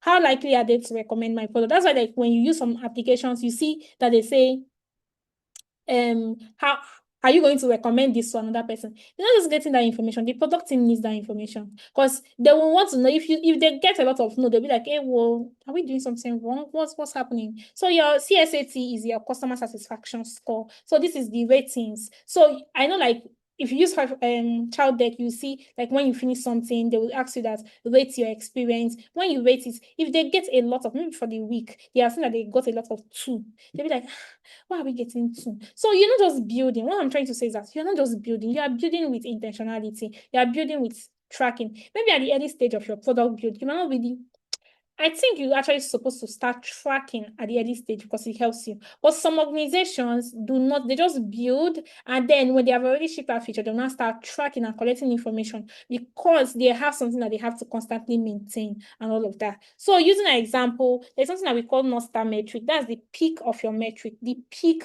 it always has to do with at what point does your customers get value for your products. It's every other thing around your product centers around it. Every other thing, revenue centers around it. That is what will determine how your product behaves at the end of the month. So I know for Spotify, I don't know if this is their metric, but I kind of just put it. Maybe time spent listening. If you use Spotify and you don't open it, Spotify knows that you're enjoying the application with number of time that you spend listening daily or monthly or weekly, depending on how. I know for companies like Airbnb, is like how many nights do people book? WhatsApp, check your this thing by messages sent. If you're not sending message, well, then WhatsApp, there's no WhatsApp now. So if WhatsApp comes today now and nobody has sent a message on their WhatsApp, I promise you, everybody will be scared on the WhatsApp team because something is wrong. Because this is how they actually know that, oh, day to day, people text, people send messages. And then Flutter Wave or Paystack, transaction process, that is how they check. Then road mapping as a PM, What do you have to use? There are different tools. Use Notion, use Jira, use Linear. These are different things that you can actually just try out on your own time. You can, I think I'll also share this like at the end of the day so that you can actually check tools that you can use. For design review, you can check Figma, Miro, Analytics, Miss Panel, Google Analytics. Try and browse, try and check what value you can get on different things. Again, why I say that right now, I think like learning should be easier for you is that please maximize the use of AI. Maximize the use of AI in learning. Try and maximize this. It's quite important. Again, there is something that I always do, and I don't need to feel ashamed about it. If you come to my ChatGPT or my this thing, I feel like I maximize my AI to its full potential. I use it. It answers to me as Jennifer. It doesn't answer to me as any other person. It answered to me in my tone, in the way that I want it to answer to me. I already personalized it, worked around it, told it how I function and how I work. I always need my answers properly detailed. I need you to research across and give me detailed, make references and give to me for every single time that I'm making a research via you. So it already know how I speak and it talks in my tone. I give it different things to return back necessary things to me.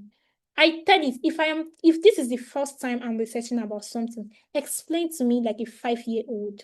Explain to me like a 15-year-old. It is you and your system. It is you and your Google.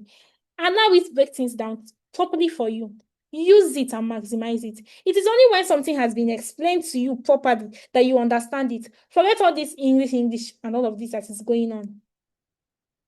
If it breaks it down for you, tell it that you're a Nigerian, because sometimes you will tell it to break something down for you as a 15-year-old. It will be giving you instances like somebody that is abroad, and you might not relate to the examples it is giving you. It's giving you an example of Starbucks. Do you use Starbucks in Nigeria? Don't use it now. So you will not even understand what it's talking about. So, but I'm a Nigerian, this is trying to transition. Every time I ask you a question, can you break it down to me? As a 15-year-old, use examples that are relatable, that I can understand, and you will see what you're finding difficult, you'll be able to understand it. If you're trying to get something done, ask it to explain to you. If you're so and so, how do you go about the steps? And also maximize AI. It's not only ChatGPT. Use two of them. Like there are ways I actually use two of them. I can use Claude and use ChatGPT. I can put the response that Claude gave me and put it in ChatGPT and ask it, see what Claude gave me. See what your mate gave me. Is their response better or something? Because you're making them give you, and then at the end of the day, you'll be able to pick the best response from it. Be able to prepare necessary things that you need. Again, for you to use AI, you have to be a smart person. When people say AI is taking works, I do not subscribe to that. I just think that it's the smart people that knows how to use AI to achieve what they want, that will end up standing at the end of the day. So maximize it. Do not just use ChatGPT like somebody that is a novice. Every single person that is on this call is on this call because they are smart and they're intelligent. So maximize, use it to your full potential. When people say write good prompts, you can use AI to generate prompts as well. So you can use it also to generate good prompts. So like these are so many things that you have to sit down and learn how to do. If you want to know how to do so many things, how to use Figma, how to do it, as you're watching videos on YouTube, be using your ChatGPT to break down different things, to understand different things, how to do it helps you in faster learning and all of that. Then your analysis is there. And then for user research, you actually have Typeform that you can actually use. In starting, I don't believe in knowing how to use so many tools as a PM, but the ones that is not a tool kind of thing, but the ones that you know how to use, make sure that you're maximizing it. Make sure that you're not wasting so much time. If I have something today, the thing I spend so much time to do is on research. To get it properly suited and documented is not something that wastes me so much time. Because why? I've already suited like so many things that I use or so many tools that I use to know that I am coming. I am the one feeding them with that information. So they already know this is Ezine coming in. I have the one that knows when Ezine is coming in. I have the one that knows when Jennifer at work is actually coming in. They speak in two different ways that speaks to me and applies to me. So I think like this is like a side talk, but just like if you're on this call, please, and you're not maximizing it, so just please try as much as possible. These are like real world cases. I already spoke on so many things, but Duolingo, I don't know how many of us uses Duolingo, but one of their strategies in building like a very good product is in their gamification and like streaks that they currently have now. Because so many people, you see that they post the 365 on Duolingo. Why? Because they are maintaining their streaks. If anybody loses that streak, they feel cry. I don't know if any of us here uses Duolingo, but that is what helps their user retain on the platform. So at every single point in time, you are checking how can I make my customers stay longer on this platform? Because staying longer helps. Once retention is in your application, you already know that your revenue will be more and higher. And that is that. I did not speak about how product managers actually work across teams, but just to touch it up, you're a product manager, you don't work alone. That's one thing. You do not work alone. You work with designers, you work with engineers, you work with marketers, you work with the sales team, because at every single point in time, you are getting information from these different teams to be able to create an amazing product. So you have to be like you have to be somebody that is very good with human relationship. It's something that you learn actually. You learn it. But you have to also be somebody that stands for something. You cannot be a PM and you're a push around. It's not possible. If you're a PM and you're a push around, you cannot build good things because you will always say no. There are so many things that somebody will ask you, and you will say no because at that point in time they might not understand. But at that point in time, it is not the best thing for your products. It is not. And if you are building something, it pains you when you see somebody trying to spoil it. So you always come like, okay, you always give reasons. We don't think this is the best thing now. Give reasons why you don't think it should be. If you don't give people reasons, believe me, they will not see it with you. But you always look for ways to better that product. If you're in a company and you're not bettering a product, then there is no need. If you're in a company and there are no innovations coming out, there is no need. But at the end of the day, what makes you a good PM is being able to, this is what we are building right now. This is the time that it was able to ship in the market. People are buying it. And this is how well your engineers are doing. If a product fails today, there is nobody, they will not call your engineers, I promise you. They are not going to say, who built this? Which engineer? Is you that they will call. It's you that will go and answer the CEO why this thing is not, or why he lost money. You're the one that, even though you're not the one that coded it, even though you're not the one that, but you are meant to see it. You are meant to have figured it out before it went to the market. Can you see how the role actually like what it? You're meant to have said, no, this approach we are trying to go is not going to work. Can we go this approach? Because it is going to be better. And the reason why you are being called is because they feel like you're the one that made that decision. You are the one that told them to go through this route. You are the one that said because you are the one that is going out there to make researches and bring in clients that are working. You're the one that are looking at your competitors. You're the one looking I know that every time Carry Wise and Piggy, they look each other up and like, okay, how do we better? How do we do this? Or how do we better? How can we be better than these people? Because that is what you constantly do. If you're building any product, you always have competitors. So you have to always be one step ahead of your competitor, be better than them, and all of that. Because not being better and sleeping at any time will make people divert to them.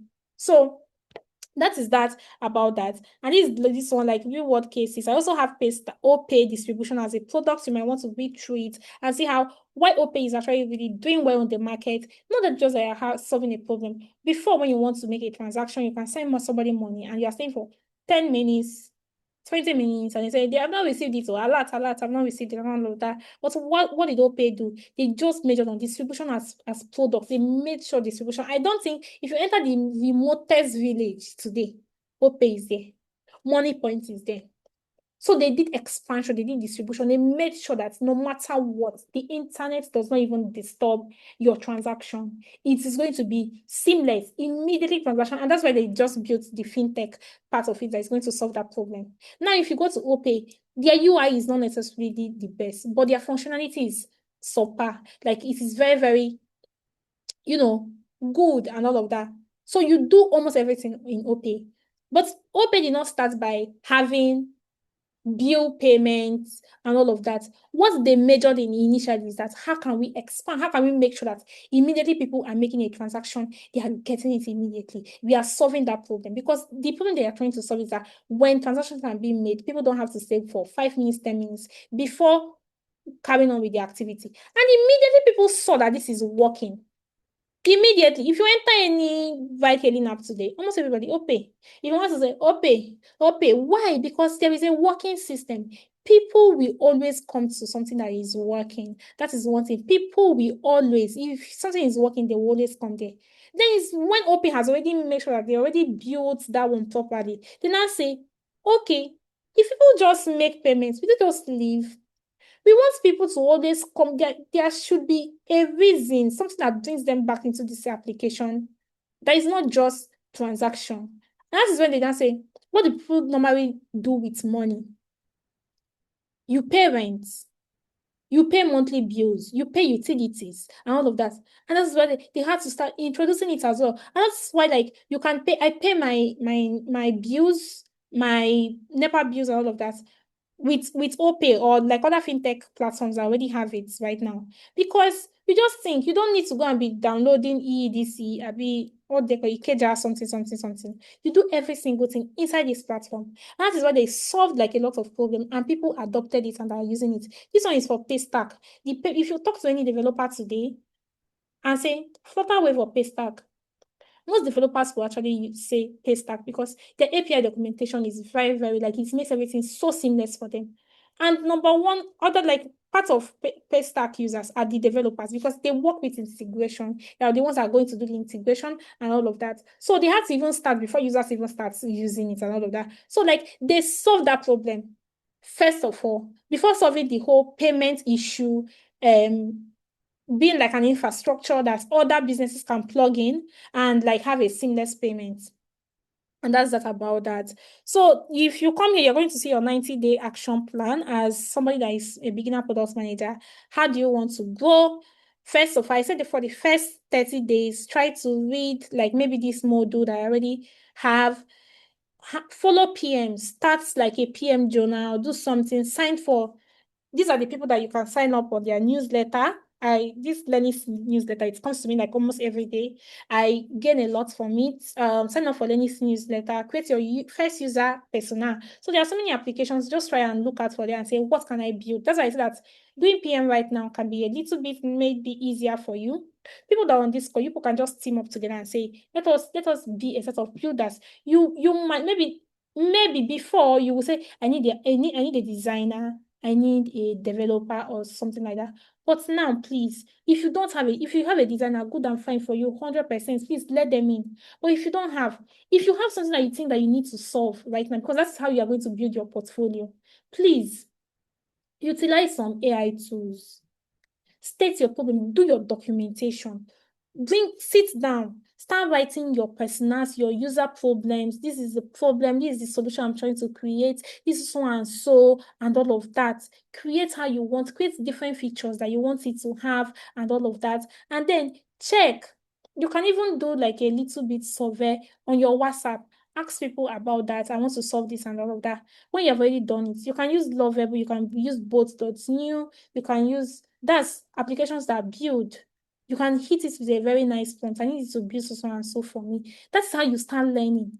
That's how you start learning. You might not even know it, but because you're already doing something, every obstruction or blocker that you face, go to ChatGPT and ask it why you're facing that problem. As it is explaining to you, you are getting more ideas on how that thing works or how it should be. Feed it with more prompts. Keep feeding it. If you work in an organization and you're trying to transition, go to your engineering people and ask them, oh, this is what I'm trying to do. Why is this like this? As they're explaining, you are getting more knowledge. So even tomorrow, you want to tell somebody that, please, oh, can you take me? I want to volunteer. They will always ask you, what have you done? So you cannot say, I'm learning. You have to show them something that you have done. So that's why I say that maximize AI. Show them, even if it is that you went to look through Piggyverse and say, I think Piggyverse should have something like this. Create the flow, create the this thing. This is a problem I'm having with this application that I use. I think they should introduce this feature. It can be feature-based. Create it. And then you can publish it. Again, if you're in your learning phase, I feel like you should actually always be there on social media. People can see you. Try to volunteer under someone. How did I start? I was in people in products. I saw somebody post one day to say, oh, I'm a senior PM and I'm very busy. I need somebody to actually just, that can help me sometimes with documentation and all of that, because I already had something. I already have, like, I even did product here that on Google Docs. I published it on Medium. Then I remember that was what I sent to her. And she said, okay, we can work together. I worked with that lady for 1.5 years. Even when I already got my job, I worked with her. What helped me to also get my job was because I was already working on something. So what I'm trying to say is that if I had gone to her to say, please, ma, I am still taking courses or something, maybe she will not really look at me because she doesn't have the time to come and be putting somebody through. But because she already saw that I was doing something. So if you are in an organization, it is also easier for you. Maybe you work in tech, it's easier for you. Go and meet your product team people and tell them. You can talk to your line manager that I actually want to transition into product management. Please, I need help. So that you will talk to her, so that not when they see you going to the tech team, they will not be like, what are you doing there? So you can go and talk to the people. The best way, actually, I'm not going to lie, to transition into product management, if you work in an organization that have a product team, is internally. That place that you work, that is the best way to transition. Meet with the people that work in products. Meet with your product manager there. Meet with the engineering team and say, please, this is so and so. Can I always be asking you guys questions when I'm doing some things? When people have, like, maybe stand up, can you just come, even if it is 5 minutes, let me stay. You learn best by experience. That's it. Because all this thing that I've said now, you need a place to practicalize it. You need to see how it works. So you learn best by experience. If you already work in an organization, that is how you do. If you do not, you can still do that. Join teams and then check how to get a volunteer role. Volunteer for someone. Volunteer to do something, because for product management, it works best when you're already doing something. If somebody see that you have even done a little bit of it, they'll be like, you have a story to tell them, because product interviews have a lot with, tell me about how you can do this. If you've already done something like that, to be honest, or maybe you saw somebody do that, maybe somebody that is under me at work saw how we were able to prioritize. They can use that. They say, okay, I actually worked as an intern PM one time, and there was a time where we needed to prioritize, and this was what we did. You will use that as an example because you saw it happen. If you did not see it just by what people are saying, you might not really be able to give like a detailed response to it. So that is saying that there are so many ways that you can actually transition internally: volunteering, applying for intern roles, and all of that, putting yourself out there, and always like just telling people that you have a lot to offer, putting what you're already doing out there, so that people, when they see it, they'll be like, maybe this person can actually work with me. Then the days 31 to 60 days, you can do mock-up product interviews. Just like I already said, you can actually just like use Lovable. This Lovable, you can use it to build. Almost anybody that knows me know that I build a lot with Lovable. Like, I use it like a lot. Is like my go-to. You can use both .new, but this is the one that's actually like speaks a lot to me. You might even be surprised that as you are building, you might not go further to hosting. You'll not be like, you have hosted. As you're doing like that, you don't they speak in technical terms small though, because as you are building, other ideas will be coming into you. But if you're not doing anything just by taking courses, you might not really go far. Then 61 to 90, that are your 3 months, just launch something, put it out on LinkedIn, put everything out, ask people questions as you are doing. I'm sure. I don't know, but I think we are not many here. But like, yes, I'm open. You can always ask me if you want to ask me a question. You can, I don't know how to reach me. On Instagram actually, or maybe on my Twitter. That's where like I'm most active.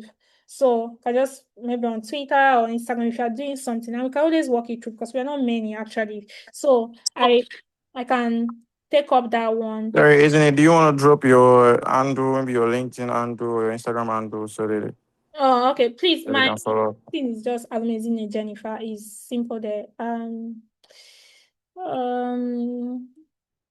I'm more active on Twitter. I'm always active on Twitter. Twitter is JNIFARH. That's Jennifer. but I will still drop it with you, please, so that you communicate. So I already spoke about 5 parts into your first PM role. Sorry, I used to deflect a lot when I talk. So I know I already even talked about this thing before I even arrived at it. So internal transfer, that's if you already work in company, start from there. Start from there. Your goal is to become a PM. Go through your PM people. There will be a time that your company will need that PM role. Immediately you are swiping in. You cannot be inside the company and they are going to employ interns from outside and you are interested. So why are you now learning? And you did not because you've already mentioned it. Maybe the organization will say, oh, we need to employ interns. And your PM will say like, Joyce have interest in being a product manager. We can take her in, and she has even been working with me. That's how that kind of thing goes. And you even see, and even without even saying it, other people might already see that you have interest. They will create an opportunity for you there to learn. Before you know it, boom, you're already like, going up. And it even helps you to learn faster. The APM programs, I know this Google APM is highly competitive, but I'm sure if you type APM program right now on Google, you're going to see they're employing. So just go through it because almost how many thousands of or millions of people apply for it daily or yearly. So build something yourself. Try and build something. Try and create something. You're not just learning. Product management is more about practicality. It has a lot to do with, yeah, people will teach, you can watch YouTube, but please try and do something. Is it that you are writing about something that you figured out how it can be solved? People need to see that you have a solvable eye. Then freelance or volunteer, and then boot camps. You can go to a school. That's if you're starting now, but although I went to a school, but I will not say that I started with a school. I was already even doing that, working on that somebody, but I just went to a school to say, oh, because I needed that to be able to get my first job.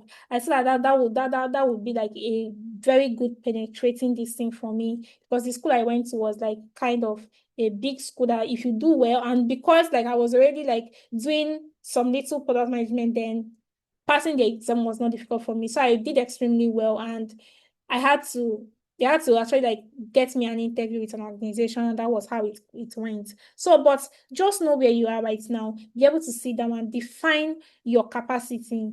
Oh, I don't even have any experience right now. I don't even know anybody in products. How do you start? Please start immediately by you're already doing it well by being a part of Kradle Africa, and we are going to be talking a lot because I'm inside there. So, like almost every time, maybe I'll be sharing nuggets about being a PM and things that you have to do every single time. Join some free product communities that maybe they do 1 or 2 things and all of that. But I think like Kradle already like offers something like that already. Ask people questions, do a lot of things, and you can be fixed. So at the end of the day, they say the best product managers are endlessly curious. I started this by saying that you have to be curious, you have to ask a lot of questions because your job is about solving. If you can't be solving something that you not ask now, so you have to be asking and you know about it and all of that. Oh my God, my voice I already have a cracked voice, but I think that brings me to the end of this. Yeah, that is all. If you have another question, please ask me. I'll just take like two more questions and we can close out because I think like it's already actually commend everybody that is on this call because it's not easy. We have stayed here for like about almost 3 hours. So thank you guys. Thanks for joining. That this is the place that it brings me to the end of it actually. So if you have questions, can take it in right now. Thanks. Oh God. Thank you very much, Evely. I have a question. All right. So you talked about mixed panel. This is my first time Yeah. I'm hearing something about that. Sorry. So Okay, I'm trying to see how I'll come back. All right. I can hear you. okay, so you said the mixed panel is more like is a way to track your KPI if you are doing the right thing or not. Mm. So that if you have a product, you integrate what you are doing, your product, into the mixed panel account, or how do you go about it? If you have what? Products. Mm. Like, okay, so I and my team, we are building a recruitment product. So I've been cracking my head on how to track KPI, that's our success metrics. Yeah. And as you just said, this mixed panel, I'm thinking, oh, I have to go and research, do more research about it. So how do I go about it? Once I start getting this data from once we launch our product, Mm. do I export this data to mixed panel, or how do I? So I think for you to even get started, just like I said, Miss Money has a very good documentation. That's how I also started. So you will actually see how to do it. But I mentioned something about events. So what you are building, what kind of products are you building currently? It's a recruitment tech Is it what? product. Recruitment tech product. Okay, wait. Something like Jobam. Okay, something like Yeah. Jobberman. Okay, something like Jobberman. So there are some actions that you need people to actually perform there during, like, as they are using it, Abby. So let's say, for example, what is one of the actions that you always need them to do? Can you mention like one of the things that they do? Or do they onboard on the platform, they sign on first before, or it's like open? Yes, they have to sign up, you have to register, then you put in your CV, then you apply for a Okay. job. So let me use user signs up on the platform or sign up successful. So you want to know how many number of your users that sign up on an application or on that this thing that you're building, your web app, which I'm assuming. So that's like an event. It's an action that users take. But you want to know how many of them actually signed up at the end of the day. What's going to help you realize is that in Mix Panel, what you're going to create is user comes on the application. So it's going to tell you how many people came on that your application during the day. So it might tell you that 200 people actually open this website. But at the end of the day, another event that you are creating is number of successful sign sabi. So it's not tell you maybe 200 people logged in into that application or trying to sign up into your application. But at the end of the day, it's only 20 people that signed up. So you on your own end as a PM, what you're doing is that you are creating those events. You are going through the flow and checking somebody opens this application, they click on sign up or something, generate OTP. So that OTP, like that's create an account is an event. You create it. Create account success, so is an event, you create it. Then when they log into the application, now say something like get a job. They click on get a job offer. You create it. So at the end of the day, you are pushing those events to your engineers. It's your engineers that will help set up those events on Mixpanel. So when they now set all of them up, so your own is to define the events and define the properties that will determine those events. Just like I already said, properties are like the things that make your events more defined and more known. How will you know that it is this particular thing? Do you understand? So your role as a PM is to single out those events that needs to be tracked and define the appropriate properties. But it's the developers or your engineers that will now help you to actually like integrate the processes and set it up. By then, as you are getting in, it's not be firing. So you actually need an engineer also to have that done. But I also recommend you going through. Again, I say Miss Money have a good documentation. It's not be difficult for you. Even if you open their YouTube now and say, I want to know how to do this thing. They have videos for everything. So it will help you to actually know how to set up different things that you want to do. All right. Thank you very much. You're welcome. Welcome. Hi, follower. Okay, good afternoon. Thank you so much for this section. It was Hi. really insightful. So I want to ask, earlier during the course of the class, you mentioned that we need to have like basic knowledge of what the engineers are going to do so that at least we can guide them or something like that. Mm. I want to just know like how best is it to for someone that doesn't even have any my background is in design and brand management. So for someone that doesn't have like basic knowledge of that, how do you know the important things to learn first? And how do we go about it, especially when relating with engineers? Okay, thank you. So again, that's why I mentioned something about why product management is a kind of you might think that it's complex is that you learn best by experience. So again, don't be too hard on yourself to learn everything in a day.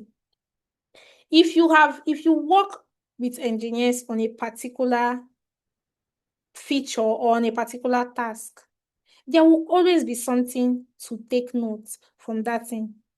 Ask questions. They are mentioning something, they are telling you something. Ask them to break it down for you to understand what they mean. Do you understand? Even after breaking it down, you can take whatever terms or whatever thing that they explain to you and go and research on it. Go and use this and say, explain to you like somebody that is 15-year-old. Explain to you. It should give you references from other businesses that have this kind of problem or that have this similar approach to this thing. Tell AI to give you similar approaches to this kind of thing. And that is how you'll be able to interact with them because you already have more idea from it. It's okay on start for you not to even have like be lost. It's okay to be lost. It is 100% okay to be lost. But what you will not sit down doing is to be lost for a long time. You can't afford to be lost for a very long period of time. So you have stayed like 1 year and you still cannot have a good interaction with your developers on something, then something is wrong. So if they're explaining, that's why I say that you don't actually need to know how to code, but you have to know about some technical this thing that applies to your products. You have to know like the workarounds. Not that you know you're not telling them to come and show me your code or something.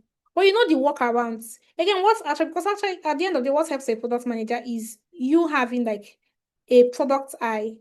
There's like what they call a product eye, seeing something from a different angle. So you ask, is this thing doable? And again, sometimes before you even bring something up, you've already done your own research to know how possible that can be. I already done your own research to know if how other people are actually doing it. So that when you bring it up and say it's not doable, you say no, it's actually doable. So and so. And again, when they gave you their reasons, if you have like another engineer, maybe the person that gave you that reason, go and ask another person. So from another person not telling you, if somebody use a term for you twice and you still don't know what it means the third time, I think maybe you are doing something wrong at that point. If you don't know the meaning of something and somebody now uses it for you the first time, the person now uses it for you again for the second time, and then the third time you still don't know the meaning of it, I think that is where the problem comes. So, but for every single thing they mentioned, just go and check. I'll tell them right on the call that, can you just break this thing down for me? Like, I don't understand. It's not bad to actually just ask for say you don't understand. If you don't understand it, it's better you say you don't understand. Because what it will help is that the next time you will already understand it. So there is no this thing, and you will not be walking in the blind. It's not as if you'll be blindfolded. You're going to be working with somebody that already have like an eye to what that particular scenario is about, because the first time it happened, it was explained. So that's why again I said that working with in products requires you to work with an actual product. That's what you need to really work with engineers. You need to work with developers to actually see how it is. Because saying now that it's okay to have, if you have like a coding or this programming experience, it's good and fine to be honest. But like still being a PM is not, the emphasis is not being like a good programmer. You don't have to. The only thing is just that you have to understand how your engineers work. So that's simply when I mean like the basics, and that's what I mean. So when you are progressing in your first year, you already know, yes, what they mean, like when somebody is telling you that they put something from the database and okay, this is how their server works. There are some things that it should not be rocket science for you. You already like know it because these are things that are constantly being used. You can also go on your own end and make researches about it and check how it works. And when I also explained that, I think recently AI has kind of made it easier, is that as you're also working with it, you are seeing more. You're understanding that thing that your developer said in the past before because you're kind of seeing it. You cannot be like them, to be honest. But you're now understanding from their own perspective or from their own angle because you're already doing something that is kind of similar, or you're already also building something on your own and seeing how so many things works by doing that. So practicality matters a lot with product management. With product design, thank God you're a product designer. With product design, you can say, oh, you want to replicate how Piggyverse looks like. So you go through them and you're now building with it. So it's practical. If I'm a product designer now, I'll be showing you guys how to use this in Figma right now and doing that. I will not be teaching you. Maybe if I'm teaching you, I'm just telling you how to like user experience, how to navigate all of that. But it is something that requires you being practical. But product management, it has to do a lot with your mind, how your mind works. That's what it has to do a lot with. And so far, you have already positioned your mind to work perfectly to the right team that you're working at. That because when you meet another team, your mind had to switch to work like them. If you meet another team, your mind had to, as you're leaving your engineers, you're meeting with the marketing team, you had to switch to stick with how market. You're going to be working with the marketing teams. You're not a marketer, but you have to think like a marketer when you're reasoning with them. So that is it. You have to think like a marketer when you're reasoning with them. That does not mean that you are a product man, or that does not mean that you have to go and learn how to be a product marketer. So you're going to be talking to the sales team because you're going to be work with them. You're not going to be a salesperson. You're not a salesperson. But when you're thinking with the sales team, you have to be thinking from the sales angle or from the sales perspective because that's the only way that you can understand them perfectly. So I don't know if that is clear.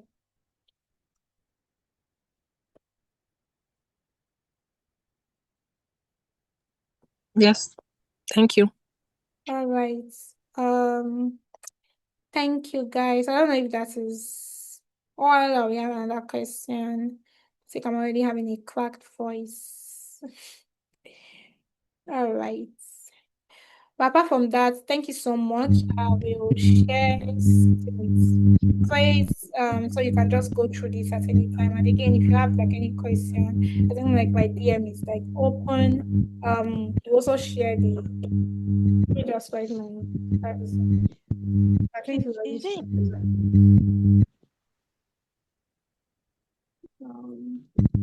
Can you hear me? Did somebody say anything?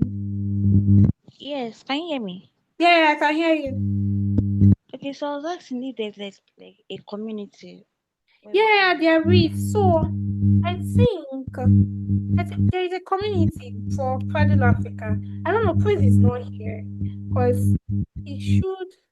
I actually thought that people here in that community, but I'll let him know so that I don't know if he has your email. I think I'll just let him know. I think you guys will be added to the community because if you signed up, that means like your email is there, so you should be added. I think also that will also regulate like my communication with people because I'll be inside the community as well.